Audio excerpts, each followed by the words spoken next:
2550 is good enough. Let's see 2550. What's the time code say? Brian Callen's ayahuasca trip. That's it. That's what it says. Oh, I forgot about this, dude. Okay, so this one's actually pretty fucking funny because Brian starts talking about how he went on this ayahuasca trip. These guys, these celebrities, they think that like they go on ayahuasca and like shit their pants for like a couple days in some desert somewhere. Now they're enlightened. It fixes their whole fucking life. They go, now I'm eating quinoa, I'm on keto. You know what I mean? They all like go, oh, it's the whole thing. I'm doing the red light therapy, you know? Rogan's freezing himself every single morning. Like an ice cube. Yeah. This guy is freezing himself. The polar point or ice bath. Exactly. He has to thaw himself the fuck out in the middle of the afternoon. Every day. He's thawing himself out like as if you actually found him. Like as if he was an ice caveman or something. Like as if you found him in a fucking ice sculpture. He thaws himself out in the middle of the day. This asshole. So Brian's going to tell us about his ayahuasca trip. I liked this. I thought this was funny because Brian's trip's not like everybody else's. Okay. And the funniest part about it, this is what, before we get into it, this is the thing that I really reveled in the most. Brian doesn't want to tell this story, and Brendan knows the story because Brendan's friends with Brian, and he keeps telling him, no, tell the whole story. Tell the whole story. It's so fucking funny. You know who that motherfucker is? The giant, that 20-year-old heavyweight? Oh, yes. Yeah. Yes. Bro. Yeah. Did you see what he did to Dillian White? Yes, he's a problem. Bro. Yes. He's no a problem. Yeah. That guy's a Is he only real 20? problem. 20 years old. Yeah. He's Wow. just slightly older than Tyson was when he won the title, so he can't be the youngest guy to ever win the title. Damn. This motherfucker is so fast. He moves like a middleweight. I know. I hate how Joe does that type of shit. He says like sometimes he'll say stuff as if like when he's finished saying it, you're gonna go, holy shit! Like, you know, he goes, he's a problem. He's a problem. You're like, I get it, bro. Like, I get it, bro. Yeah. Like, you know what I mean? I hate when people do that. I can't stand that. You're like, am I hard of hearing? Do I seem deaf to you? Did I seem like not entertained by what you were saying? That might be the problem. You know what I mean? Like, it's like, what the fuck? Tom, Look at that. watch this Look at guy. that. That's that Samoan or whatever it is. Bro, look at the fucking skill. It's the skill, the movement back and Dylan forth. White's no joke either. Dylan White's no joke. Look at this shit. It'd be nice if you said his name right. It's Dillian. Damn. Look, Joe already talking shit there. He goes, get his name right. It's Dillian. That's fucked up, dude. To say that to your fucking mate like this. Bro. Yes. He's no a joke. problem. Yeah. That guy's Is he a only real 20? problem. 20 years old. Yeah. He's Wow. just slightly older than Tyson was when he won the title, so he can't be the youngest guy to ever win the title. Damn. This motherfucker is so fast. He moves like a middleweight. I know. Here's Tom. Look at that. Watch this Look at guy. that. That's that Samoan or whatever it is. Bro, look at the fucking skill. It's the skill, the movement back and Dylan forth. White's no joke either. Dylan White's no joke. Look at this shit. It'd be nice if you said his name right. It's Dillian. Be nice if you said his name right. It's Dillian. But Who the fuck does this guy think he is? I never understood that. Joe is 4'3", dude. Like, you can't be like that when you're that short. I don't give a fuck how hard you can kick. You know? it's all right. Bro, he tuned this guy up. One round, man. I mean, again, White is past his prime. He's also gotten and- beat up. White's gotten. Yeah, sure. Tyson Fury beat him up. A lot of guys But beat this him is up. the but test still, you want for this young contender. It's the way he did it. He Yes. did it like, I'm a world champion. Mop the floor with it. Yeah, Didn't Deontay Wilder start him as well? Oh, I don't know if they fought. I don't know if They Deontay did. fought Dillian White. They're trying to do Deontay Wilder Francis. They're talking shit to each other. Yeah. Take my fucking money. Yeah, take that. my See money. that's not Take an my exhibition. That the MMA boxing. Take my take my fucking But money. Crawford Somebody's getting Canelo's knocked not out. an exhibition bout. Oh, you know what happened? I think I might have, I was supposed to clean these up a little bit. I think I was supposed to clean the time codes up a little Like from bit. doing a 10-day ayahuasca retreat. There we go. So I was a little bit, all right. So we're still on track. I lost it. I lost Yeah. the killer and think the killer. Really? instinct. Ayahuasca took his I think darkness. So, yeah. That happens to a lot of guys. Really? Yeah, they come back and they're just like too sweet. Some My say, buddy some say just- all of Too them. sweet. My buddy just too nice. came back from doing a 10-day ayahuasca retreat. He's made billions of dollars. And he goes, I go, how was it? He goes, it was intense. And I go, oh, that's cool. And he goes, I just have a deeper appreciation for my friends. Fuck you. You know, all right, so you notice how he's like, my friend went, he made billions of dollars, you know what I mean? He has to like bring that point out. Yeah.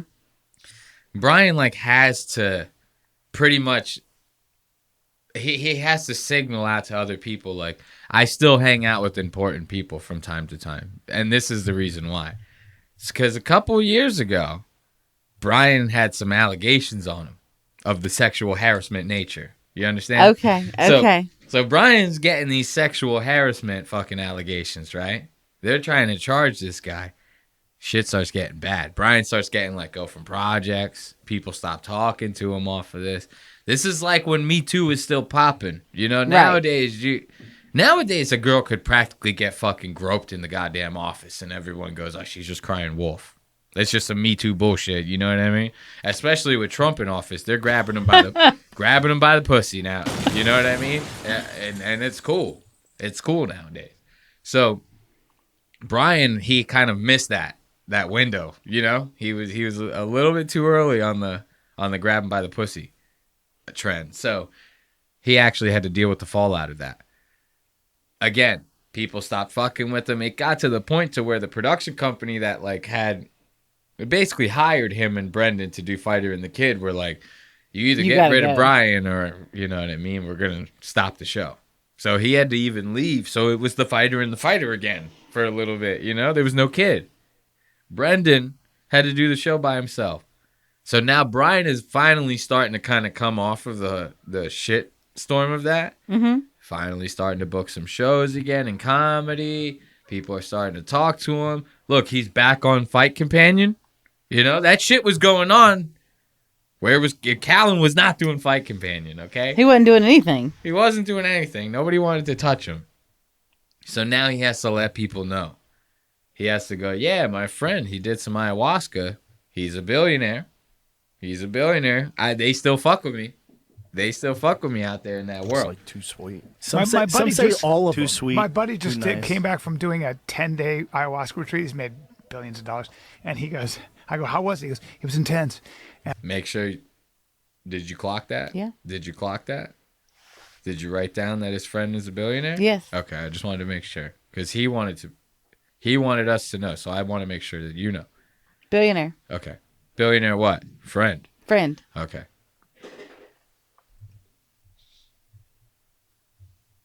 And I go, oh, that's cool. And he goes, I couldn't I get just it to have play. a deeper appreciation for my friends. Fuck you. Did you say that? It was great. He goes, I thought about you. I was like, oh boy, this is getting awkward. I but was it was rock great. hard thinking about. Did you, You tell? should say, hey, give me some money. Yeah, I know. While he's still high. I love it. Pay my mortgage. Pay Before my this mortgage wears and my off. alimony. Yeah, this while he's wears still off. high. Cut me a check. Hey, did you tell I love Rogan? that. Did you tell Rogan that time you did ayahuasca? Uh-oh. Nah, it was mushrooms. I don't want to get into that. Uh-oh. What'd you do? No, hey, Mushrooms. it got real bad. Tell him. I he literally did the God dose or whatever. He didn't mean to. He Dude, did I the did God 3 dose. grams and I was in Mother Earth's vagina. And then I did 4 more grams because I was invited to take more medicine. And the sun sucked me into his mouth and spit me out into one of the upper rings No, of hell. but tell me. I hate this shit. Why do you have to add on to the whole, you know? It's like, yo, tell them about the trip. You could have been like, it was crazy. I was seeing stuff. Like, I thought I saw this. And when people say it as if like it actually happened, like he goes, I got sucked into Mother Earth's vagina. It's like, come on. Right. You know? For some reason, at least to me, adding in like I saw or it felt like, you know, changes that. Like if he goes, it felt like I got like sucked into Mother Earth's vagina or something. Like that's different. You know? Right. And Then saying it actually happened. yeah, like then being like, no, I was there. I was in the labia. You know what I mean? Like you're like, dude, shut the fuck up, man. What are you talking about? Let's listen to that again. He goes, I was sucked into Mother Earth's vagina. And he has that raspy ass voice. I can't do it that well. He goes, I was sucked into Mother Earth's vagina. He talks like an asshole. It got real bad. Tell him. I he literally did the God dose or whatever. He didn't mean to. He Dude, did I the did God 3 dose. grams and I was in Mother Earth's vagina. And then I did 4 more grams because I was invited to take more medicine. And the sun sucked me into his mouth and spit me out into one of the upper rings No, of hell. but tell him what you're doing in real life. In Don't hell. tell him what the words so, you're saying. so I'm going to just say this. Now Brendan won't let him go. Brendan's that friend. He goes, tell him what you did in real life.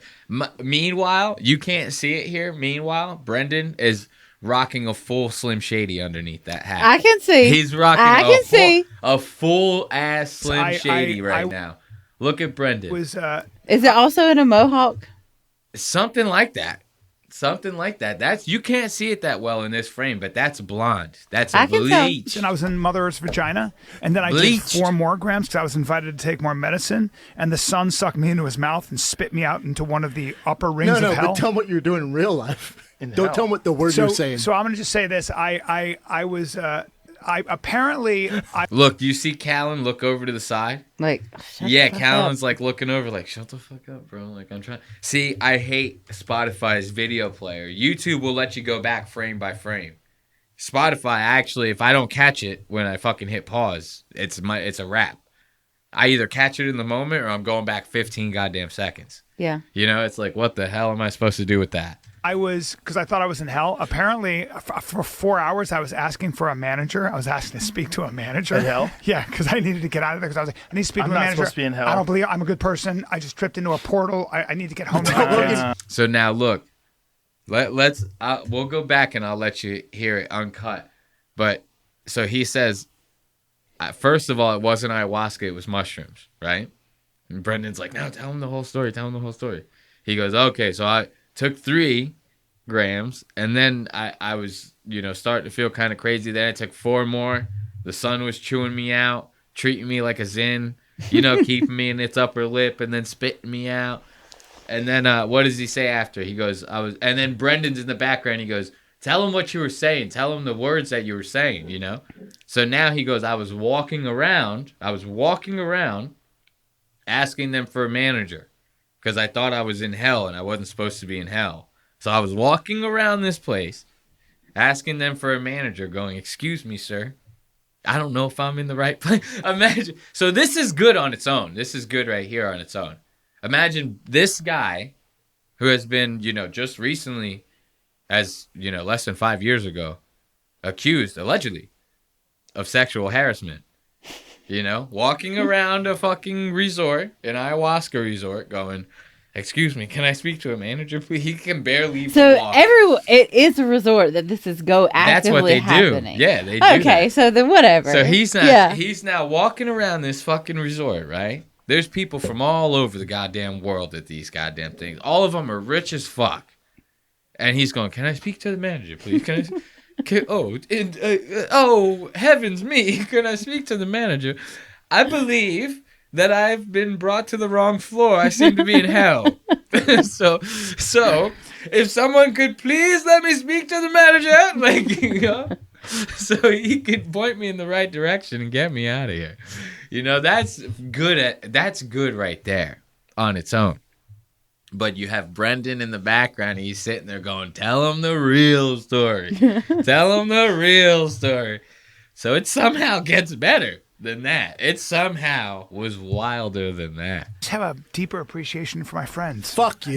Did you say that? This is uncut. We're going to listen to the whole thing because I've been chopping it up real bad. But that was kind of the gist of it. It was great. He goes, I thought about you. I was like, oh boy, this is getting awkward. I but was it was rock great. hard thinking about. Did you You tell? should say, hey, give me some money. Yeah, I know. While man. he's still high. I love it. Pay my mortgage. Before Pay my this mortgage wears and my off. alimony. Before Yeah, this while he's wears still off. high. Cut me a check. Hey, did you tell I love Rogan? that. Did you tell Rogan that time you did ayahuasca?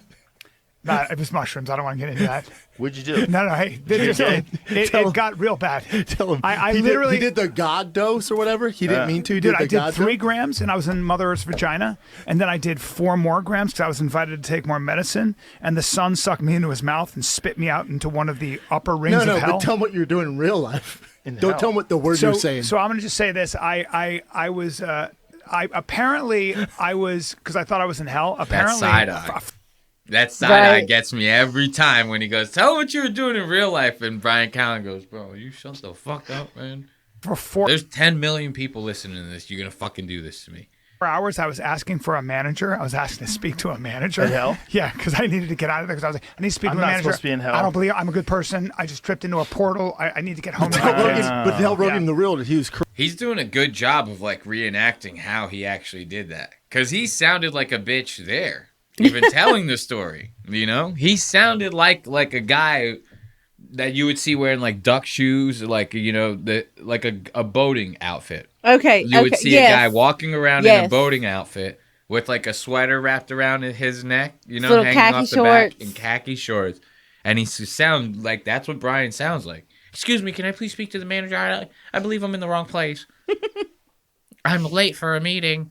because I thought I was in hell. Apparently, for 4 hours, I was asking for a manager. I was asking to speak to a manager. In hell? Yeah, Listen to this. He does this so I can't get over how good he does this. because I needed to get out of there. Because I was like, I need to speak I'm to a not manager. supposed to be in hell. I don't believe I'm a good person. I just tripped into a portal. I need to get home. That's dangerous. That he can act like that on the spot like that. I believe him. Look at his face. I believe this motherfucker right now. And that's dangerous because he could. I believe the sexual harassment claims too. Because if you can act like this, he probably manipulated these fucking whores. He probably did. That's what I'm saying. He probably went up to the girls and was like, "Can I speak to a manager? I need to speak to a manager." And the girls are like, "Whoa, you lost." And the next thing you know, they're like, "How did you get in here?" You know what I mean? They're like, "How did you slip inside me?" You know? He's like, "I'm good. I'm good." He's like, "I spoke to the manager." He goes, "I spoke to the manager. That's how I got here." You know? But Dell wrote him the real that he was curled in a ball, naked, By the way, I don't want to get farting into that. I was profusely. farting. My buddy goes, you were in the fetal position, farting so loud, and screaming This word we can't say. screaming a lot of different words that you're not allowed to say. In I'll the tell you, world. I'll tell you off air. That's good shit. That's good shit.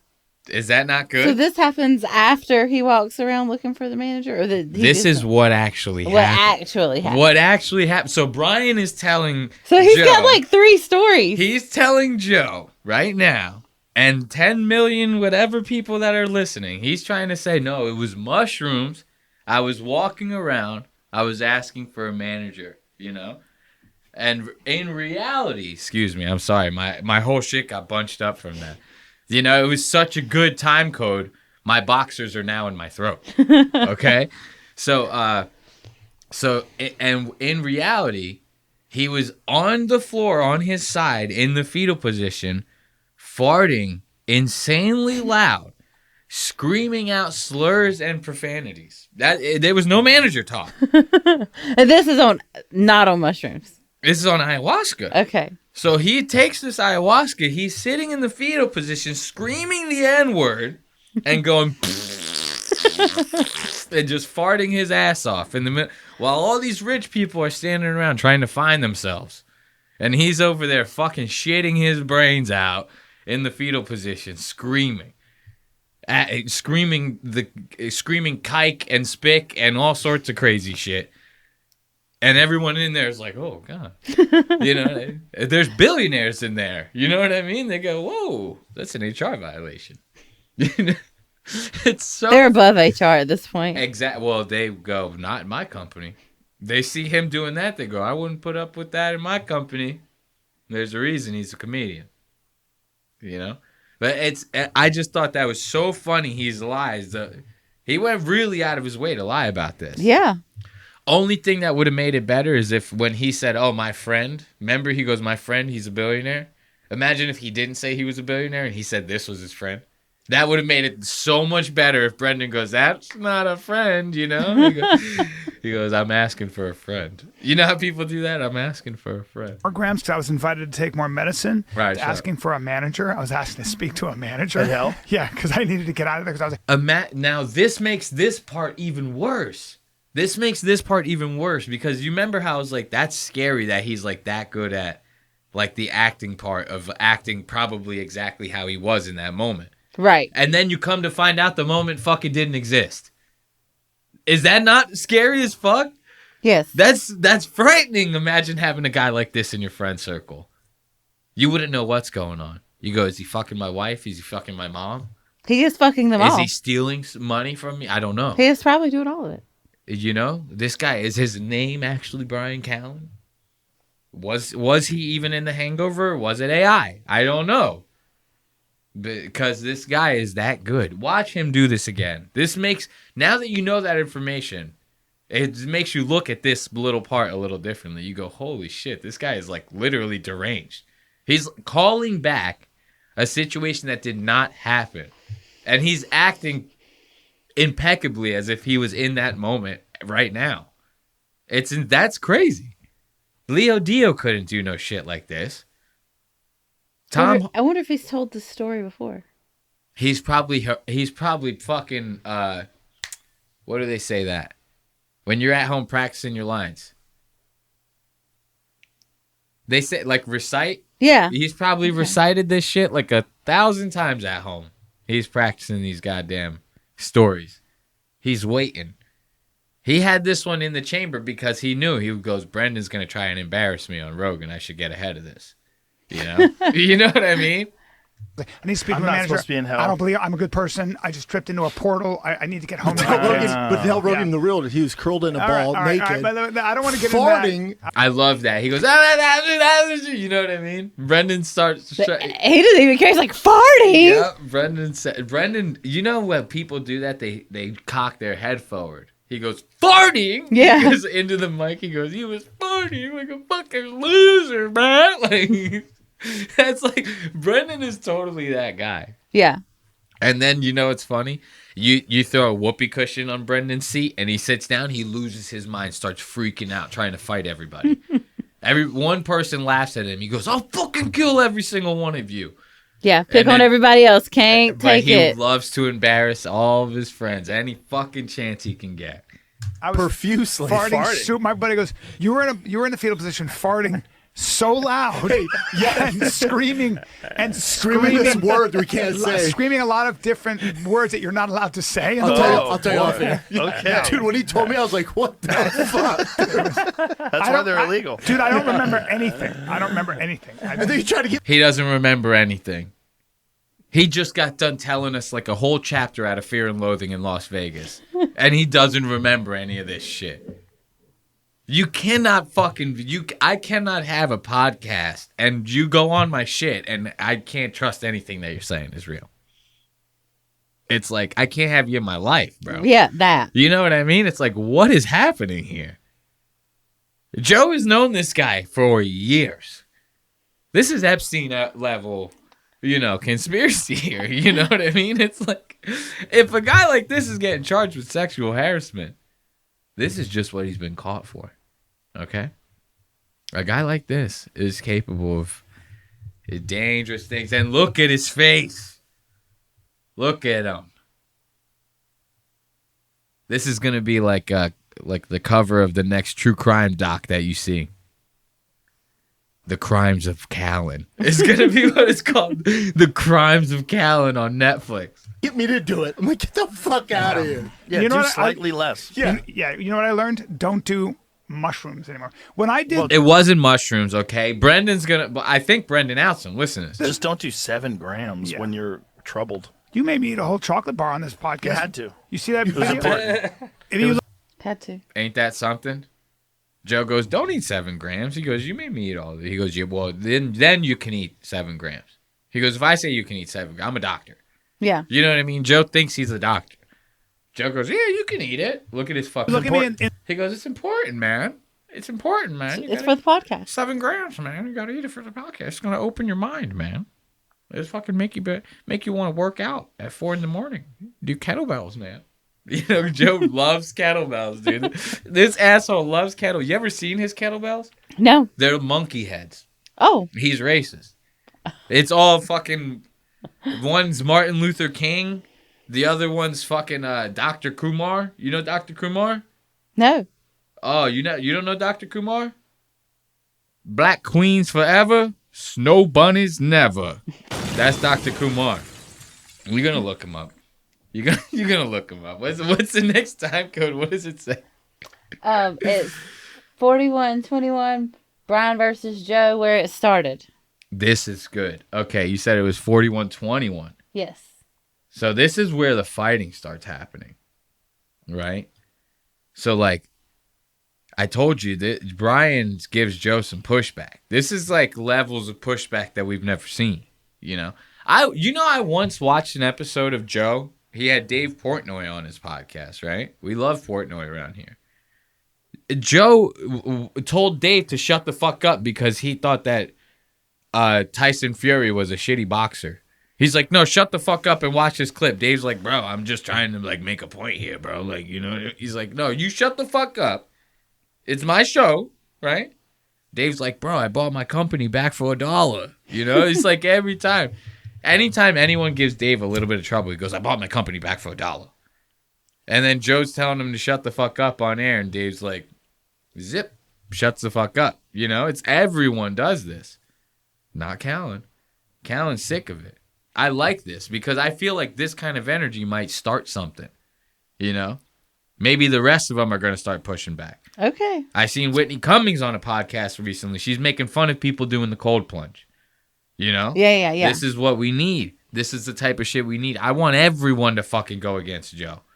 Every single comedian. I want it to be to the point to where Joe, the only guest that he has on his podcast, which essentially is happening now in real time, are all just scientists and fucking faggy poets and like weird fucking lady teachers from like Yale. You know what I mean? Like I want it to be like just that.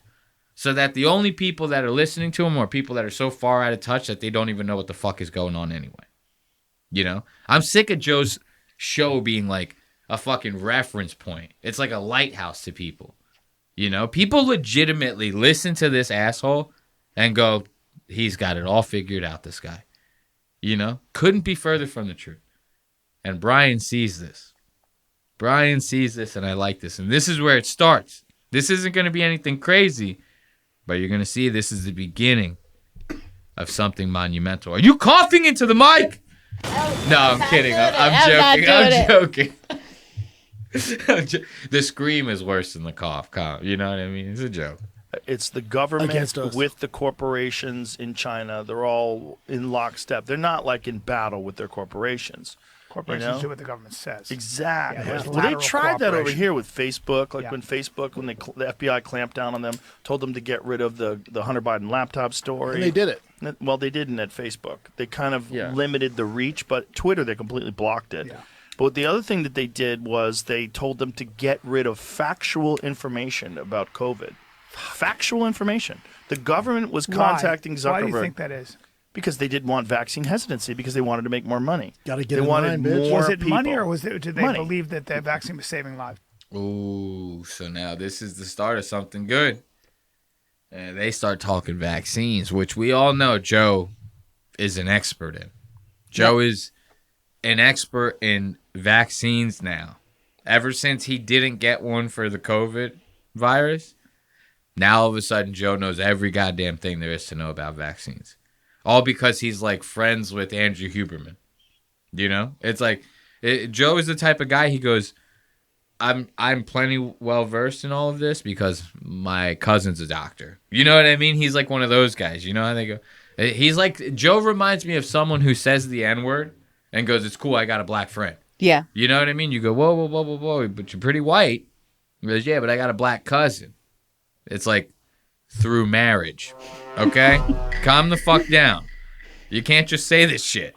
You know, it's like let's pump the brakes a little bit. This is what Joe reminds me of. So now Callan goes, oh, we're talking COVID. He starts asking some questions like a 5-year-old. Everything that comes out of Joe's mouth, Callan goes, why? It's the best question. Why? Joe goes, dude, I'm gonna fucking roundhouse kick you, dude. Chill. To get rid of factual information about COVID.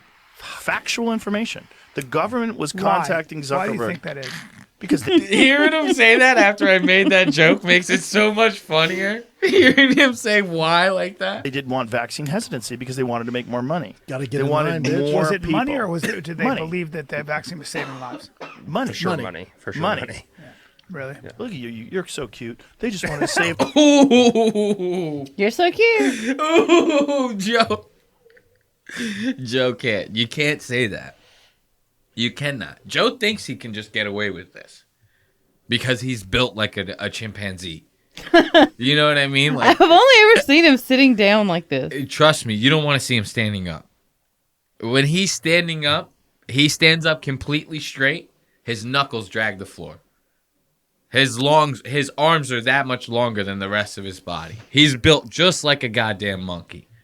That's why he's all on that primal ape shit. All his fucking branding, everything is Joe Rogan monkey mind this and fucking we're all just apes, bro, that just ate mushrooms and got like smart and shit, man. Like that's Joe's whole fucking thing. Why? Because Joe is actually a chimpanzee. He is actually Joe is. It wouldn't surprise me if Joe was like legitimately like a fucking experiment, like a lab experiment, and he just got like one too smart. You know what I mean? And when he escaped the lab, because he got that one little bit too smart, that 1% too smart, he shedded the hair. He kind of like he's almost human, but he's still monkey. You know? I see it. And I think that. And I think because of the like peculiarness of him, this is how he became famous, in my opinion. So Joe is actually a monkey. It wouldn't. I mean, we're all monkeys, right? Technically, if you want to be gay about it. Joe is a fucking chimp, and not in a racist way. Joe's an Italian chimp. Okay, they exist. Save lives. He's adorable. He's still one of those. No, Brian's still one of those guys. Look at Brian's face, dude. He goes, I know. I love Joe. Calls him adorable. Oh my god.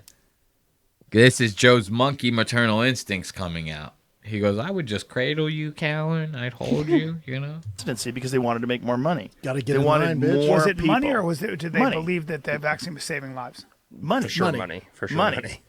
Really? Look at you. You're so cute. They just wanted to save lives. Yeah, he's adorable. He's still one of those. I know. No, Brian's still one of those guys. Brian's That's still one of those adorable. guys. That really- pissed him It's not a off. goddamn I thing think the government cares does. about him, dude. I really It's am. not a though. goddamn thing the government does. That pissed him off. Like, you ever seen when someone kind of gets, like, clowned in front of their friends and, like... It goes a step too far. Well, it's not even that it goes a step too far. It's that, like, they get clowned, right? And initially you can see that they kind of, like, don't care about it. But then they start sitting in it. And then they kind of go, like, yeah. And then you see, like, now they're starting to get pissed about it. You know? Like, it Yeah. kind of sits with them for a second. And once they, like... process it, then it gets them mad. Or sometimes like the group will start negging on them, and like that's what gets them triggered, because they initially you can see it on their face. They go, oh, they were just gonna let that go, but one person in the background goes, whoa, and then they go, oh, now I gotta fucking show my ass, you know, because now I gotta save face in front of everyone. So it's like that's kind of like what's happening with I can't help but laugh every time there's a freeze frame on Brian. It's fucking solid goddamn gold. It's solid gold. This guy is looking at Joe like he's like a Clint Eastwood type right now. He's like, you feel lucky, punk? You know what I mean? Like, what are you doing? Money. For sure, money. For sure, Money. money. Really? Look at you. You're so cute. They just wanted to save lives. Yeah, he's adorable. He's still one of Watch those. it. No, Brian's still one of those guys. Brian's still one of those adorable. guys. I Isn't it really crazy? am. There's not a I really goddamn am. thing the government cares does. about him, dude. I really It's am. not a though. goddamn thing the government does for you. It's I- like for you make your life better. Everything they do is to either get elected, raise more money, campaign, like more money, like raising Did you money for causes. It's their own Did you agenda. see in the UK Yeah. now? They're like we're gonna deal. We have a solution to deal with mass immigration. We're going to digital IDs. So it's like they created an Yep. issue. Yep. And Mass immigration, digital IDs. I don't even know who the fuck this guy is. As far as I'm concerned, you should cut him out of every goddamn frame. You know what's funny is like Joe's producer's name is Jamie. Mm-hmm. And there was a couple different times while I was watching this. This guy kind of sounds a little bit like Jamie. Like at times. It's not like spot on. And there was a couple different times where I was watching the episode, and if he would talk when the camera wasn't pointing at him, I would think that it was Jamie that would start talking. I'd go, why is Jamie talking again? You know, because Jamie's the producer. It's like, you cannot do this. He's not supposed to talk. No. Not, hey, as far as I'm concerned, you're not a producer in this. If No, you are. If I am the producer. No, but if you were a producer in this, I'm telling you, you would have used up all your talking minutes for the year by this point, you know? Producer, no talkie. Oh. Producer, click button. You know? Every now and then, Joe goes, hey, Jamie, pull that up. Jamie pulls it up. Joe asks him a question. Jamie answers him back. Then he shuts the fuck up, you know? But there's been a couple times I've watched the show where Jamie's like said something while someone else is talking, and Joe will turn around and be like, will you shut the fuck up and stop interrupting him? Like, I'm not even joking, dude. Joe is like I'm kidding about saying that. Like, oh, the producer doesn't talk, you shut the fuck up. Like, that's a joke. I've legitimately watched episodes where Joe has told Jamie to shut the fuck up and stop interrupting the guest. And the guest was legitimately like, no, I asked him a question. Yeah. Like the guest turned and looked at Jamie and was like, hey man, can you answer this to me explicitly? And Jamie answers him. Joe turns around, shut the fuck up and stop interrupting. I was like, whoa, dude. It's like wild times, dude. Every now and then Joe will show his ass when it comes to Jamie. Every now and then. But what's the next time code? Where are we going? Where are we going, Ash? An hour, 8 minutes, and 11 seconds in. Ooh, an hour, 8 minutes, and 11 seconds. Okay, so what is that? What is that bringing us to? Brian mocks Joe, and Joe gets mad. Goes into full-blown argument. Oh, so this is it. So now you saw the start of it. You saw Brian's face. He was doing the whole, like, you know, when people smile, they go, yeah, I'm going to fuck you up. Yeah. Like, you know, and Brian was giving that to him. Now it's about to get heated. Now it's going to get to the point where Joe's going to be like, yo, bro, you can't mock me like this. If you're mocking me, imagine what I could say about you. You know, because Joe knows about the sexual assault allegations. You know, Brian's on a podcast that's nowhere near as big as Joe's. Joe could really fuck Brian up. Joe's got a lot more. For a 4'3" chimpanzee, you know what I mean? Joe's got some weight behind that. I knew you'd jump on that train. Of course, it's dangerous, Brian. What are you talking about? Tetanus, All that. tetanus. So Tetanus, Tetanus, should we no, still- no, should no, we no, just no, go down no. the road You wrong? need to bail on the tetanus thing What because do you mean? Suzanne Humphreys. Educate his ass. Suzanne Humphreys explained tetanus. She's not a She's like, vaccinologist. I know that woman. What are you talking about? So you're saying we she's a shouldn't have medical vaccines? doctor that absolutely understands tetanus. She said tetanus, all you have to do is keep the wound open and clean it. Oh, that's you such don't, bullshit. It's not Oh my bullshit. God, it's what not bullshit. bullshit. Do you know how many people die of tetanus Holy every year? fucking Very shit. few. What about Just Okay, stop. so let me ask you a question, Mr. Joe Rogan, Mr. Scientist. Are you Ooh, Mr. Joe Rogan, Mr. Scientist. Imagine someone pointing a fucking big old fat cigar at you like that. They go, Mr. Scientist. You know? I could be an actual scientist. I would break his wrist. I would go, you cannot point this fucking cigar at me like this. Talk to me like this, bro. Talking to me as if I'm some scientist. You know? That's crazy, Brian Callen coming out like this. I like it, though, when it comes to Joe. If it was anyone else, I'd go, Brian, calm down. You know, when it's Joe, I go, let's keep this going. This is the kind of energy we need. Joe is so this is such alien behavior to Joe. He doesn't know what the fuck to do. And Joe always tries to be this like stoic fucking, you know, he goes, oh yeah, man, we're all just apes, man, on this planet, you know, on a rock floating through, you know, trans people deserve to die. You know, he's always, every now and then he says some crazy right-wing shit. But for the most part, he's a chill guy, I guess, right? Not right now. Not right now. So he hears the word no. He hears a little pushback. He goes, I'm ready to roundhouse Brian's fucking neck right off his goddamn shoulders. I'm excited to see this. Leave just the head. He's just neck and fucking, imagine he kicks just the neck out. His head goes like, and falls down to his shoulder. So this is good. This is funny to me because they're sitting there. You know what they're arguing about? Whether or not to get tetanus shots after you get like cut with like a rusty nail. Yeah. It's like, get the fucking tetanus shot. Correct. You know what I mean? Like, what the fuck? Joe's going to keep the wound open. Joe goes, I didn't get the vaccine for COVID, so now I don't even I don't need anything. I don't even do needles. Unless they're fucking HBV1C fucking hydroxychloroquine V, which are peptides. Joe's all about peptides. Joe goes, if it's peptides, you could stick needles in every orifice of my body. In my asshole, in my ears. He goes, stick them up my fucking dick hole for all I'm concerned at the peptides. Someone mentions one tetanus shot after he gets cut on the side of a rusty sailboat. And Joe loses his goddamn mind. He goes, keep that fucking bullshit away from me. Like, he'll get injected with every fucking experimental stem cell on the market. And the second that someone hits him with some proven medical shit, he goes, nah, fuck all that. Nope. And here's the thing. I'm not even, like, completely on board with vaccines. I'm actually one of those people that after the COVID shit, I got pretty skeptical myself. And I even got the COVID vaccine. Like, I got it. I got one booster. So I even overdosed. on vaccine, on COVID-19 vaccine. But just the way that the whole thing came about, it got me like the aftermath of it. I was like, I don't know, man. It's kind of like made me feel weird towards him a little bit, right? I for sure think there's like an abundance, maybe, especially course. like I have a lot of people in my life that are anti-vaxxers with little children right now. And I'm like, some vaccines we maybe need, but maybe not the mass amount all at one time. Yeah, they do. See, and Joe kind of makes this point later on to Brian. It's like, it's not that I don't think that Joe is like completely against vaccines, even though he for some reason is like, no, you don't need a tetanus shot. You just wash it out with soap and water. It's That like, part. all right, your limbs can fall off, dude. I don't want mine to fucking fall off. I'm sorry.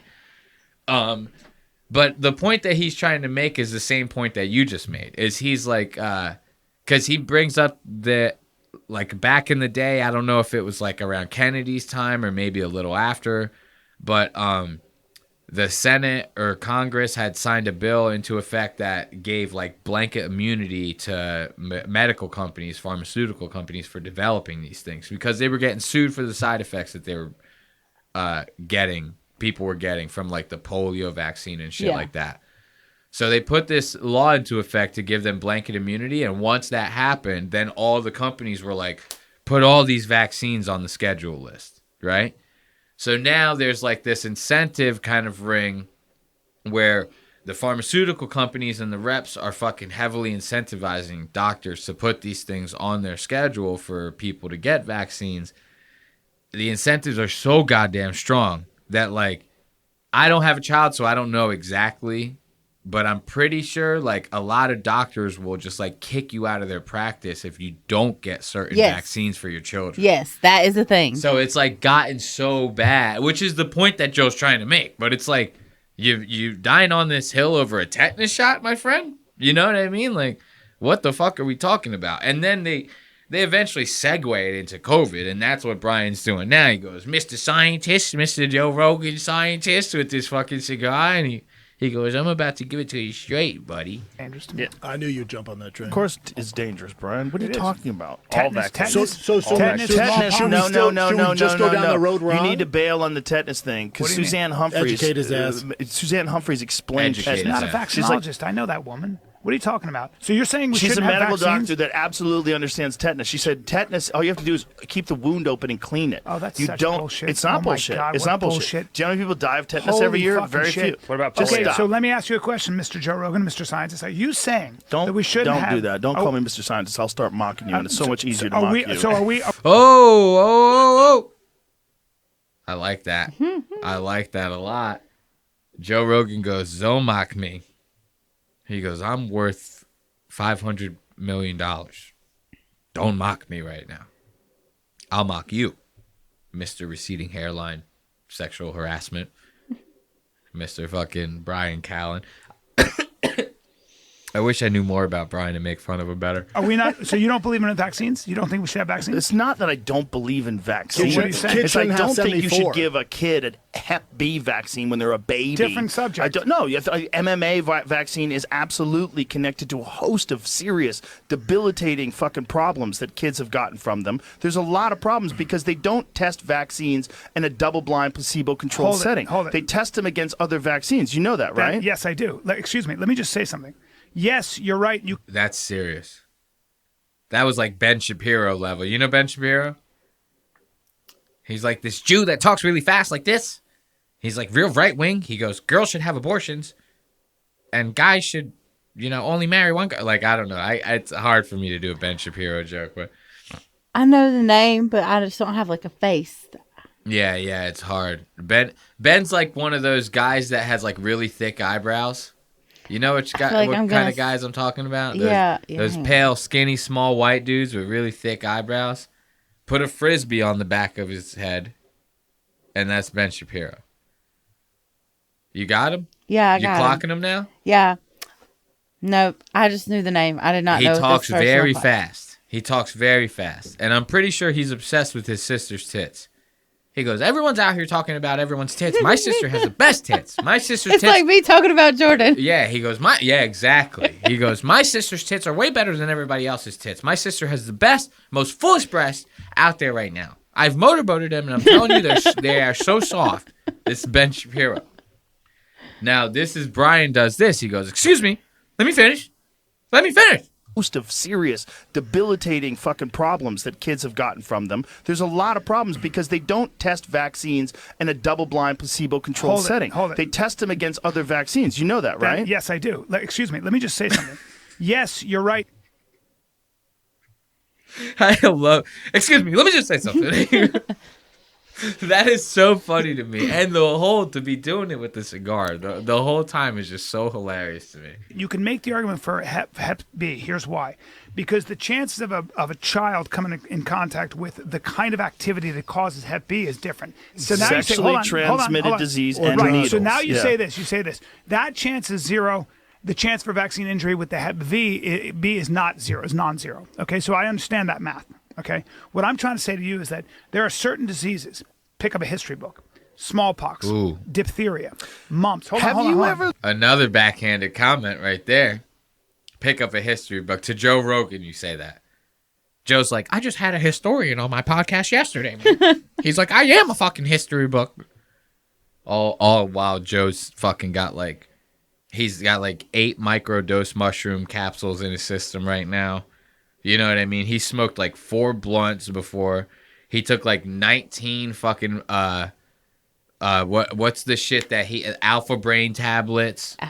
You know what I mean? So now Joe's up from the alpha brain. He's down from the weed.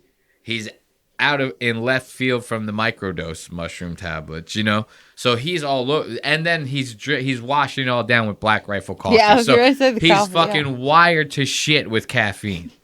On top of all that. He goes, I am a history buff. I'm the fucking, I have a historian on my podcast. I talk to doctors. I know all this shit. That chance is zero. The chance for vaccine injury with the Hep B is not zero, is non-zero. Okay, so I understand that math. Okay, what I'm trying to say to you is that there are certain diseases. Pick up a history book. Smallpox, diphtheria, mumps. Have you ever looked at tetanus, polio, paralytic diseases? Have you ever polio? Please stop. Yes. No, I won't. I won't. I know Brian, you think it's Brian, just. Brian, I've read. Brian, I've heard Susan Brian. Humphreys. This is a long conversation that we're not going to have on this podcast Right. because I'm going to get angry because I've researched this for years. Right. Let's just. But you're not a scientist. I don't have to be a scientist. I love that. You're not a scientist. And Joe's answer, I don't have to Look be at his face. I don't have to be a scientist, he Just said. to know. That guy that's insane to me. I don't have to be a scientist, he says. Okay.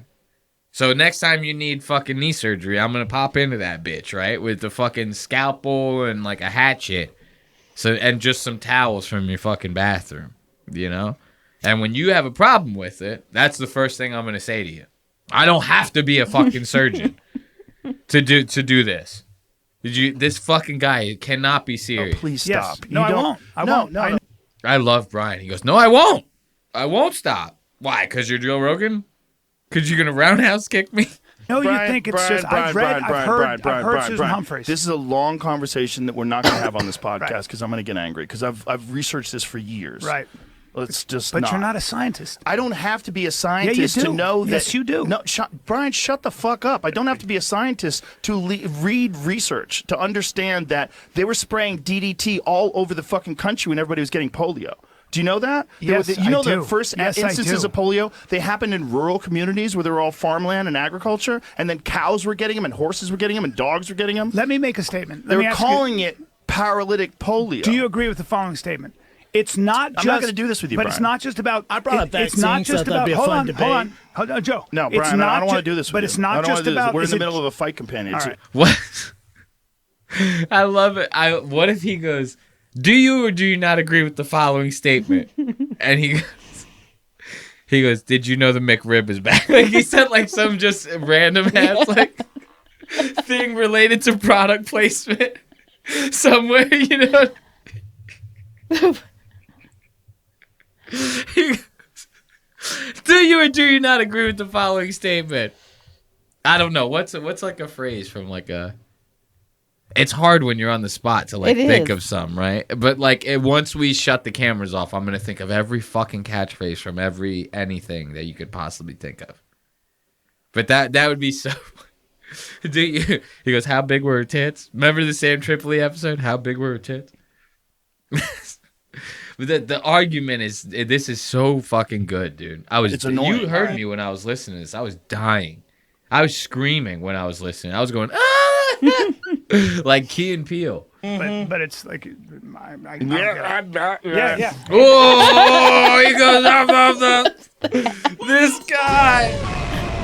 Oh. No, you didn't. This guy. You can't be. This is it. This relationship's over as far as I'm concerned. And Brian just got back into the Rogan sphere. He just got back in this bitch. Well, he wasn't trying to stay. He sells a couple theaters, man, and he goes, you know what? I can make it on my own. He goes, I don't need anyone. You know? As long as I can make like $300,000 a year, I think I can really... This guy's used to making millions, you know? Think about the residuals you would get off of The Hangover. That thing What is... was he in The Hangover? He played the guy at the fucking wedding chapel. Remember they went to the wedding chapel because Stu got married to the hooker or the stripper? I mean, I remember, but I don't yeah. And Brian Callen's character owned the shitty wedding, the Vegas wedding chapel that Stu got married at. Or not, yeah, Stu, I think, right? Stu was like the fucking Andy from fucking The Office. He was like the Dr. Faggot, paging Dr. Faggot. I believe that was Stu. Yes, and it would be nice. Okay. No, I'm fucking with you. So that's what Brian Callen did, you know? So now Brian, he gets a little taste of some theater money. He goes, I don't even need Fighter and the Kid anymore. I don't even need my podcast. What do I need Joe Rogan for? Wrong statement. It's not I'm not going to do this with you, but Brian. it's not just about... I brought up It's not vaccines, just so that'd about... be a fun debate. Hold on, Joe. No, It's Brian, I don't want to ju- do this with But you. it's not I don't just wanna do this. about... We're in is the it- middle of a fight companion. All right. It's annoying. All right, but it's like... Oh, Joe. No one's anti-vax, It's Brian. not anti-vax. Questioning why there's so many though. My kids are all... Yo, Slim Shady needs to shut the fuck up. Okay? If I'm over here talking, I go, yo, comedians are talking right now, Brendan. You cannot be in this conversation. You remember you tried that? You remember, Brendan, you tried comedy? Huh? If I was Brian, though, I would say that. I wouldn't say that now because I respect Brendan and his comedy. I want to see Joe's face again. No, It's Brian, not I don't want to ju- do this with but you. it's not I don't wanna just do this. about- We're in is the it- middle of a fight companion. All right. It's annoying. All right, but it's like... I don't get it. This man is almost 60 years old. Right here. This man right here, he's almost 60 years old. Yeah. He's about to be a grandfather. Okay? I can imagine one of his daughters getting pregnant at a very young age. So he's about to be a goddamn grandfather. Yeah. To his best friend, he's going, rah, rah, rah, rah. That's good shit. That's good shit. It's you know Joe's mad. Joe It's like he's 7. Yeah, Joe wouldn't be acting like this if that was President Trump. I'd tell you that right now. Joe'd be sucking President Trump's dick under the table, dude. You see that? I wish you would have saw that episode. Trump gets on there, basically explains his whole fucking tactic for how he diverts people in conversation. Calls it the weave. He goes, Joe, I just give him the weave. You know, I explained this all on Andrew Schultz's podcast. I take him so far to the left, and then I bring him right back in. You know? It's like, and he's just saying this to Joe. Joe just, oh, that's pretty cool, man. Yeah. You know, it's like, okay. He was in the weave. Exactly. Joe was riding the weave. Yeah. With Donald Trump, Joe rides the fucking weave. Brian Callen comes in, asks him one fucking question. Joe, blah, blah, blah, blah, fucking starts losing his mind. Being So, anti-vax, but being anti-vax No is one's irresponsible. anti-vax, It's Brian. not anti-vax. Questioning why there's so many though. My kids are all vaccinated. And they're vaccinated, but they went on No, they a aren't. delayed schedule. They delayed So did schedule. mine. So did they're mine. not. So did You're mine. not? No, Yeah. you're not. Yeah, good for you. I don't think you need to. No, they're healthy as fuck. Yeah. Between the two of them, they have 12 touchdowns this week. Okay. 2 home runs. Okay. I think the problem is that the pharmaceutical drug companies have an exemption because Look, Joe goes, we're not having this conversation right now because I'm going to get pissed on the podcast. As soon as it gets quiet, Joe goes, now allow me to explain my point real fast so I can, get this out of the way, and then we're going to continue the podcast. of what they did in the 1980s with Reagan, where they allowed them to never worry about being sued. And that's when they ramped up the fucking schedule. And that's also the correlation. When you look at all the fucking host of all sorts of diseases and issues Just that look start at happening with kids. autism. It's through the Autism fucking is just roof. one. There's a lot of other autoimmune issues. There's a lot of like serious problems. I think there are three things that have pushed us beyond our biology, and the reason we don't have a lot of children dying: nutrition, sanitation, and vaccines. And I think anybody who says otherwise is, I think it's crazy. But you can't say all vaccines be. I didn't say all vaccines. But I he's get not saying all very vaccines. worried when But people he's not start saying all saying vaccines. It sounds like he is. Brian, you don't know what the fuck I'm saying.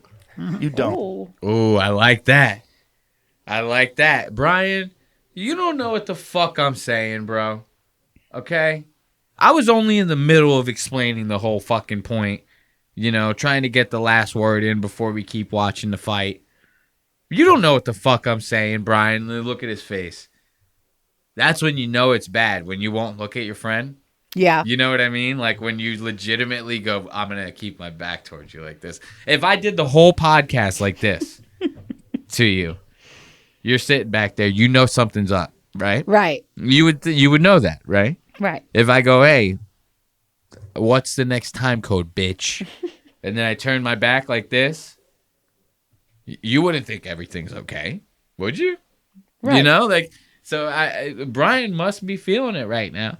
This is probably the greatest moment of this, is what's going to happen the second that I hit this play button.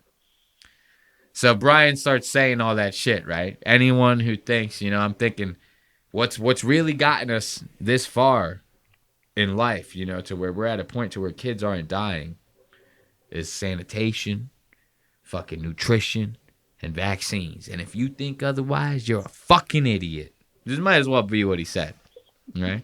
And Joe goes, oh, you don't know what the fuck I'm thinking, bitch. You don't know what the fuck I'm thinking. Listen to Brian's reaction to that. Well, I know, because you don't want to talk about it. No, I know, because you don't want to talk about it. He goes, under his breath.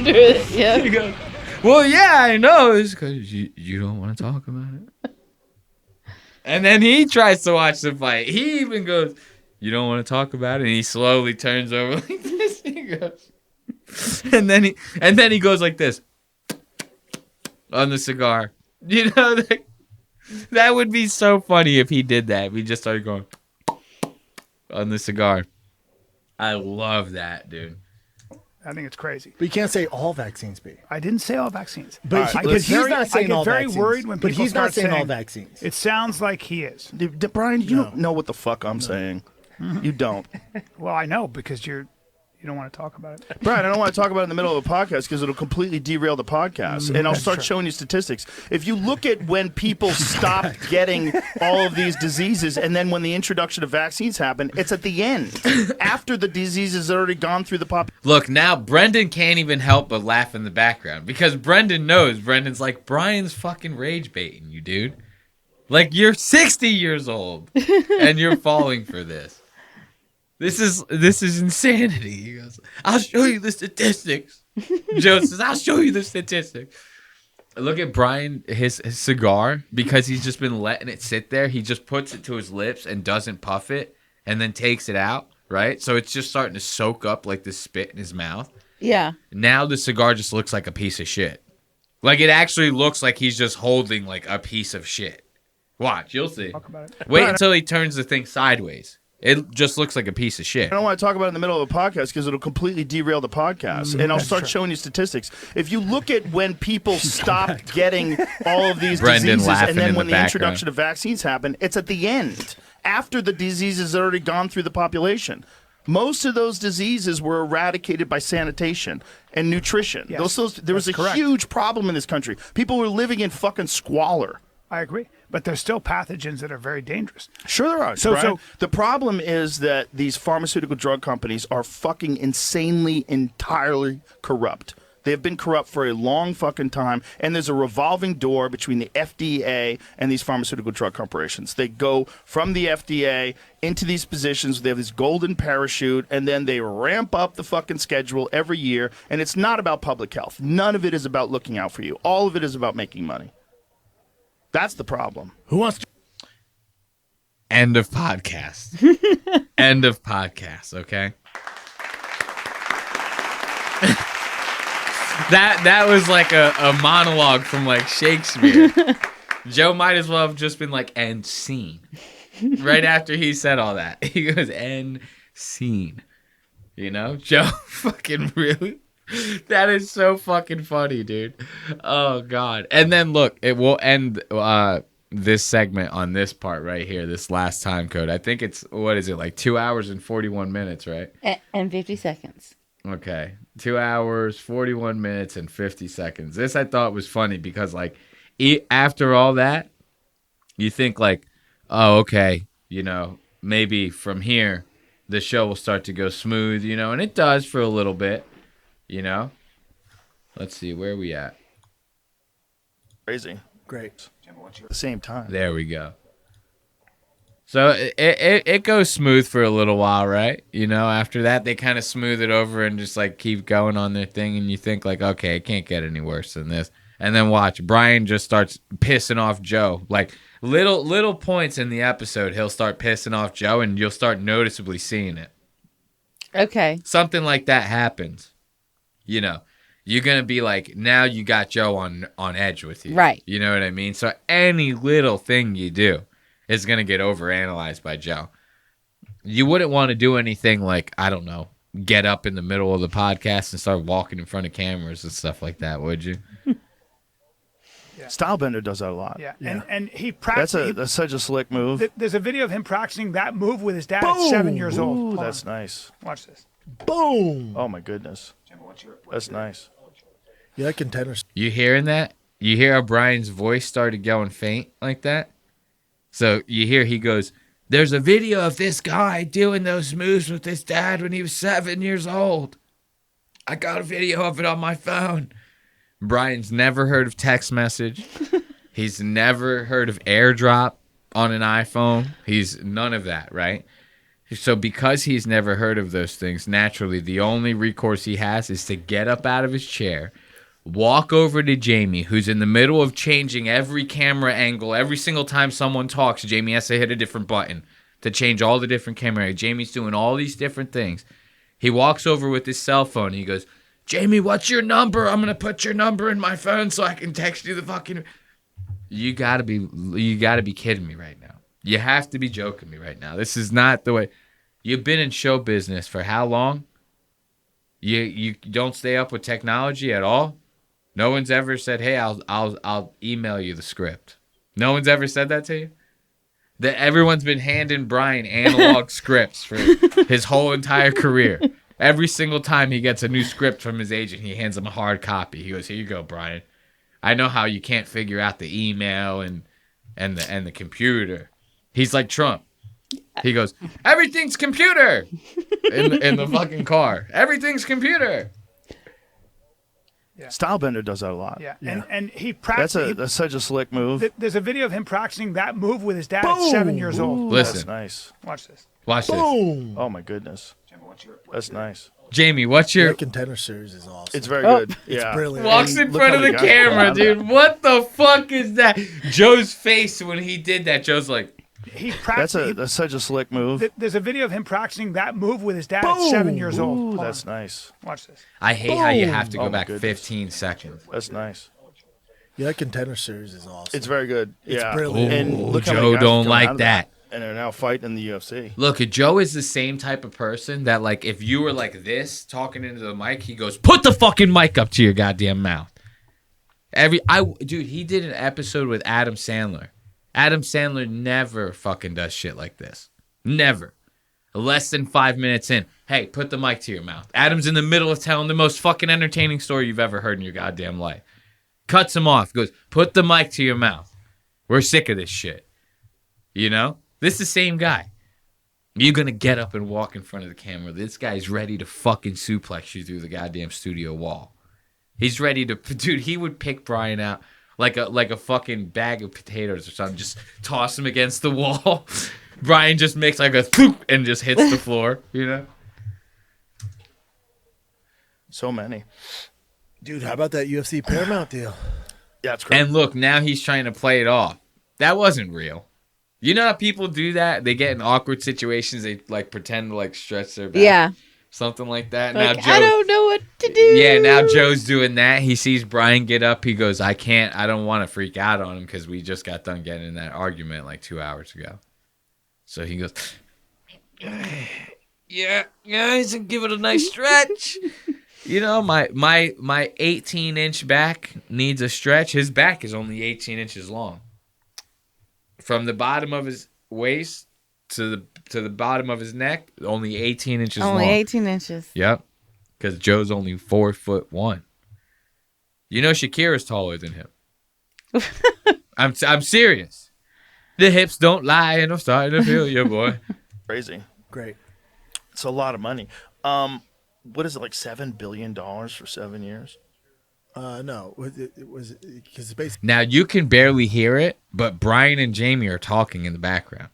You can just hear it under the mics. Like, 'cause Jamie's got his mic muted because Jamie's a professional. And Callan's over there fucking trying to figure it out.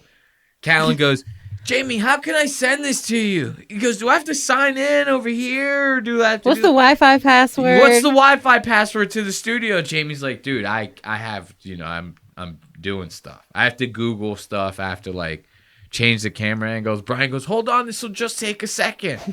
and then he goes, oh, hold on, I have to, where's that password again? Hold on, let me just find that password. You know how old people do that? Yes. They go, hold on, it'll just take a second. And then they go, 15 minutes later. I don't have anything that I need to take care of this situation. Let me add on 45 extra minutes to this. Yeah. You're like, hold on, we're in the middle of a red light. I have to like go, or the light's turning green. They go, hold on. Imagine getting pulled over by an old person, like by an old cop. Oh, forget it. Fucking forget it. Because those stops take long enough as it is. You know? You get pulled over by a cop, it seems like time stops. Oh, it does. You know what I'm saying? It's like as soon as the cop pulls you over, you look up and it's dark out. You're like, oh shit, what the fuck? See, is it 7 billion? Well, ask Jamie. What are you doing, Brian? What do you do? You're in the middle of the You know you don't have to cameras. walk over to text him. Yeah, don't you know his number? Because I'm a caveman. Don't you know his number? Joe is so fed up with Brian. He goes, dude, are you fucking serious right now? This is like, he just lets him back into the crew, and he goes, this was a mistake. You know what I He mean? forgot what it was like. Exactly. It's like one of those situations that like you didn't it's almost like an ex-girlfriend or something, or like an ex whatever. You only remember the good times good until shit. they got back, and you're like, Exactly. oh yeah, I fucking remember why now. You go, they can come over. We could do like a one night thing, you know what I mean? And then next thing you know, 3 months go by and you go, fuck. Yeah. This was why. This was fucking why. You know? It's Joe's fed up. Let's give it up for Joe. Oh, there we go. Soundboard. Gotta love that soundboard. So that'll do it for Joe Rogan. I'm about finished on Rogan. There was another set of time codes that I wanted to talk about with Rogan that I thought was kind of funny. Because you remember how we had watched that Charlie Sheen shit. We still got to finish it. Yeah. Charlie Sheen was winning. Pretty goddamn hard. Did you actually, like, not from the documentary, but did you remember, like, the Charlie Sheen era?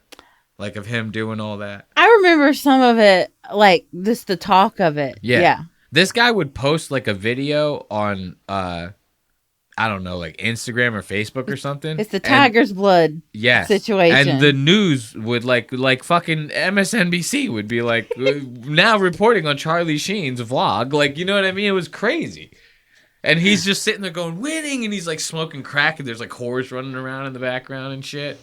Looking like Skeletor, dude. This guy was looking crazy, bro.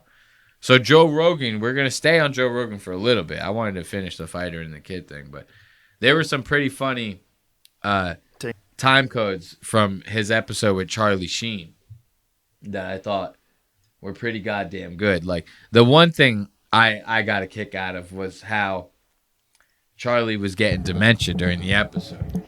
Dementia? Yeah, well, what I believe to be dementia, you know. Yeah, he was doing all those drugs. That documentary was crazy. Yeah. Charlie Sheen sitting there going, oh, the first time I smoked crack, this whore was giving me a blowjob, my first hit. I was like, whoa, dude, what the fuck? Who even thinks of that? You know how that's like such a meticulously like depraved mind, you know? To sit there and go, I gotta get the moment that I smoke the crack, I have to be getting a blowy.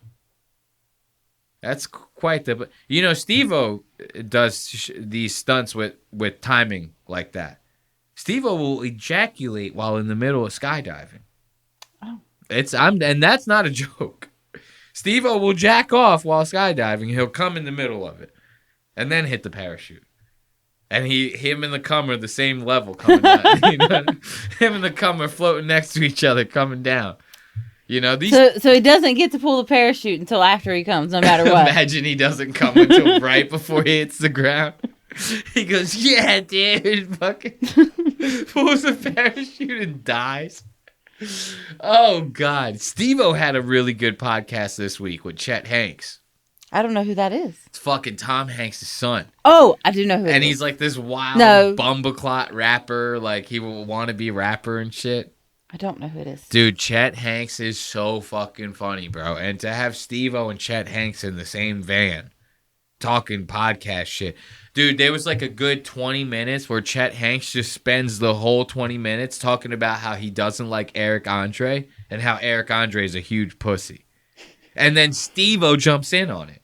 Steve-O's like, yeah, dude, Eric Andre is a fucking bitch, bro. Like, and they just are going in on Eric Andre, like, right in the middle of the podcast. Oliver Tree is sitting in the background with his mullet. You remember Oliver Tree? Yep. He's sitting in the background with his mullet, just hanging out while Steve-O and everyone are just talking shit about fucking Eric Andre. I almost talked about it on the show. But Chet Hanks is too wild. You got to be prepared to go into like a whole nother realm of thinking if you want to fuck around with Chet Hanks. He's like Hunter Biden level, like wild. You know what I mean? If you want to dive into a Hunter Biden episode, like if the listener wanted us to do a Hunter Biden episode, we would have to like check ourselves in somewhere or something. Because you start to go into that world, you know what I mean? It's like when Heath Ledger played the Joker in The Dark Knight. Yeah. And it took him over. Next thing you know, he killed himself. You have to keep, that level of separation with certain topics, certain subjects. Hunter Biden, definitely one of them. Okay. Chet Hanks, another one. Okay. You better tread lightly. I don't know this person. You'll know soon enough. I'm going to have to find out. Because he's taken the world by storm. Legitimately went from being the laughingstock of the rap community. Everyone only knew him as being Tom Hanks' son. What? Yes, that seems hilarious. Exactly. Everything he tried, he failed at. And then now he just got done acting in this Netflix original series that apparently was pretty good. Apparently he did pretty good in the role. His rap career's apparently coming back. So what was this role? What show? I forget the name of the show, but he played like a football player or like a basketball player. And this blonde girl was like trying to like keep him like doing good in his career or something because he was kind of like a fuck up. He was like a really good player, but he was like a fuck up. And this girl was like trying to like help him like wrangle his shit together. I don't feel like I've heard people talking about it. I forget the name of it. I didn't watch like not even a full episode of it. So it couldn't have been that good. It's not sometimes but sometimes people, my clients and stuff, will be talking about different shows. I feel like that about Severance. I feel like Severance is a really good show, and I feel like it's a popular show, but I will run into so many people that are like, I've never seen Severance. I've never heard anybody talk about Severance. It's really good. I mean, I've seen some of it. Yeah, I loved it. The ending of the latest season was fucking gay, though. It pissed me off. But you live and you learn, You go through with it. Was this the third season? No, it's going into the third season. This was the end of the second season. So, spoiler alert. No, I'm just kidding. I'm not going to say none. I'll let everyone else figure that one out. So we got Charlie Sheen on JRE, right? Now, there were a couple different time codes. Joe was sitting there, like, in the beginning, it was kind of weird. Joe was like bringing up like all Charlie's like old mishaps and shit. He's like, so, basically like you were a loser, man. Like, during that whole time, he goes, yeah, it's kind of crazy, right? And then you remember I asked about the childhood star thing? Yes. When we were watching the documentary, I was like, I could have sworn he was a childhood star. And it turns out that he wasn't, right? At one point, it's funny, Joe goes, yeah, there's not many people that are like childhood stars that end up coming out the ass end of that sane. So he's basically sitting there going like, you're a fucking nut, right? Like, and it was all because of you were a childhood star. And Charlie's in there in his head going, no, I didn't start acting until I was like 19. You know what I mean? Like, he doesn't say that to Joe, but it's like in his head, you're probably like, hey, asshole. Yeah, but I mean, I wasn't he still in was anything. like in that world. Yeah, I mean, 19 is still pretty young. Like, you can... Well, that and his dad. That, true. I never even knew that about Charlie Sheen. I had no idea. I'm not even kidding. I had no idea that guy was his father. Like, that Apocalypse Now and all that. None of that shit. Did not know any of it. But you live and you learn, right? So now we're about to see, and in that doc, he was doing a lot of drugs. Like, we talked about the crack and the blowjob. He was doing the cocaine. A little bit of cocaine. And then he was always drinking. You remember the one part, he's like, I loved nothing more but like spiking my morning coffee. He's like, that was the only time I really felt the shit. It was like, okay, dude, chill. Like, so now we're about to see the aftermath of all that. Watch the dementia that takes over Charlie's body in the middle of talking to Joe. I like entire days of that. Ooh, that's nice. Alone on the couch. Yeah. Watching that's TV. Nice. It's nice to just shut off, right? It really is. It's all work, no play. Not good. Not good at all. Not good. No. Bad for you. And bad for your work, too. Because it makes you just kind of, it gets dreary. You don't have the same enthusiasm for it anymore. It's like you need discipline, but you also need enthusiasm. You know what I was going to say earlier? Thanks. Okay. All right. The memory just, dropped another token in the in the slot. Why doesn't Joe go blah, blah, blah, blah, blah, blah, like he did with Brian Callen? Brian Callen started tripping over his words. Joe starts going blah, blah, blah, to mock him. Why don't you do that to Charlie Sheen, Joe? That's fucked up. If that was me, I would do it to every single guest that came in. I wouldn't even care. Imagine that. Every single time Joe has a famous person, they trip up on their words, he goes, blah, blah, blah, blah, to fuck with them. That would be actually hilarious. Yeah. Like, imagine having, like, the most serious guest on there. Like, he has, like Donald Trump. And Donald Trump goes, hey, it's like the fucking... And Joe goes, fucking make fun of him. That would be hilarious, dude. I would lose my mind. Why don't you do that to Charlie Sheen, this asshole? I mean, he looks like he's in the mood to. Yeah. He definitely looks like he's ready to do some shit like that. Imagine looking at Charlie Sheen like that.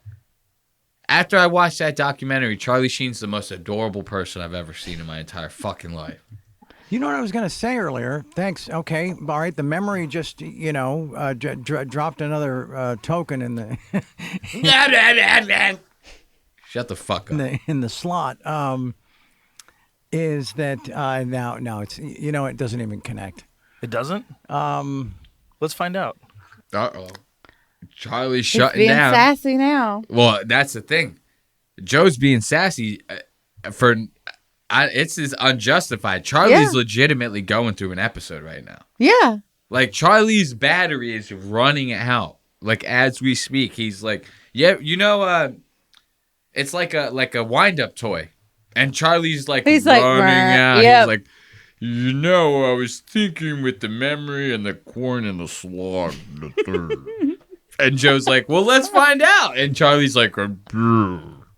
Like, you know what I mean? He's just like dying, dude. in the slot is that now it's it doesn't even connect. It doesn't? Let's find out. Well, no, then I actually forgot it again. Charlie, I forgot it, dude. And Charlie's like content with that. You can see it. Yeah, he's like, I forgot. Let's move on. I just forgot.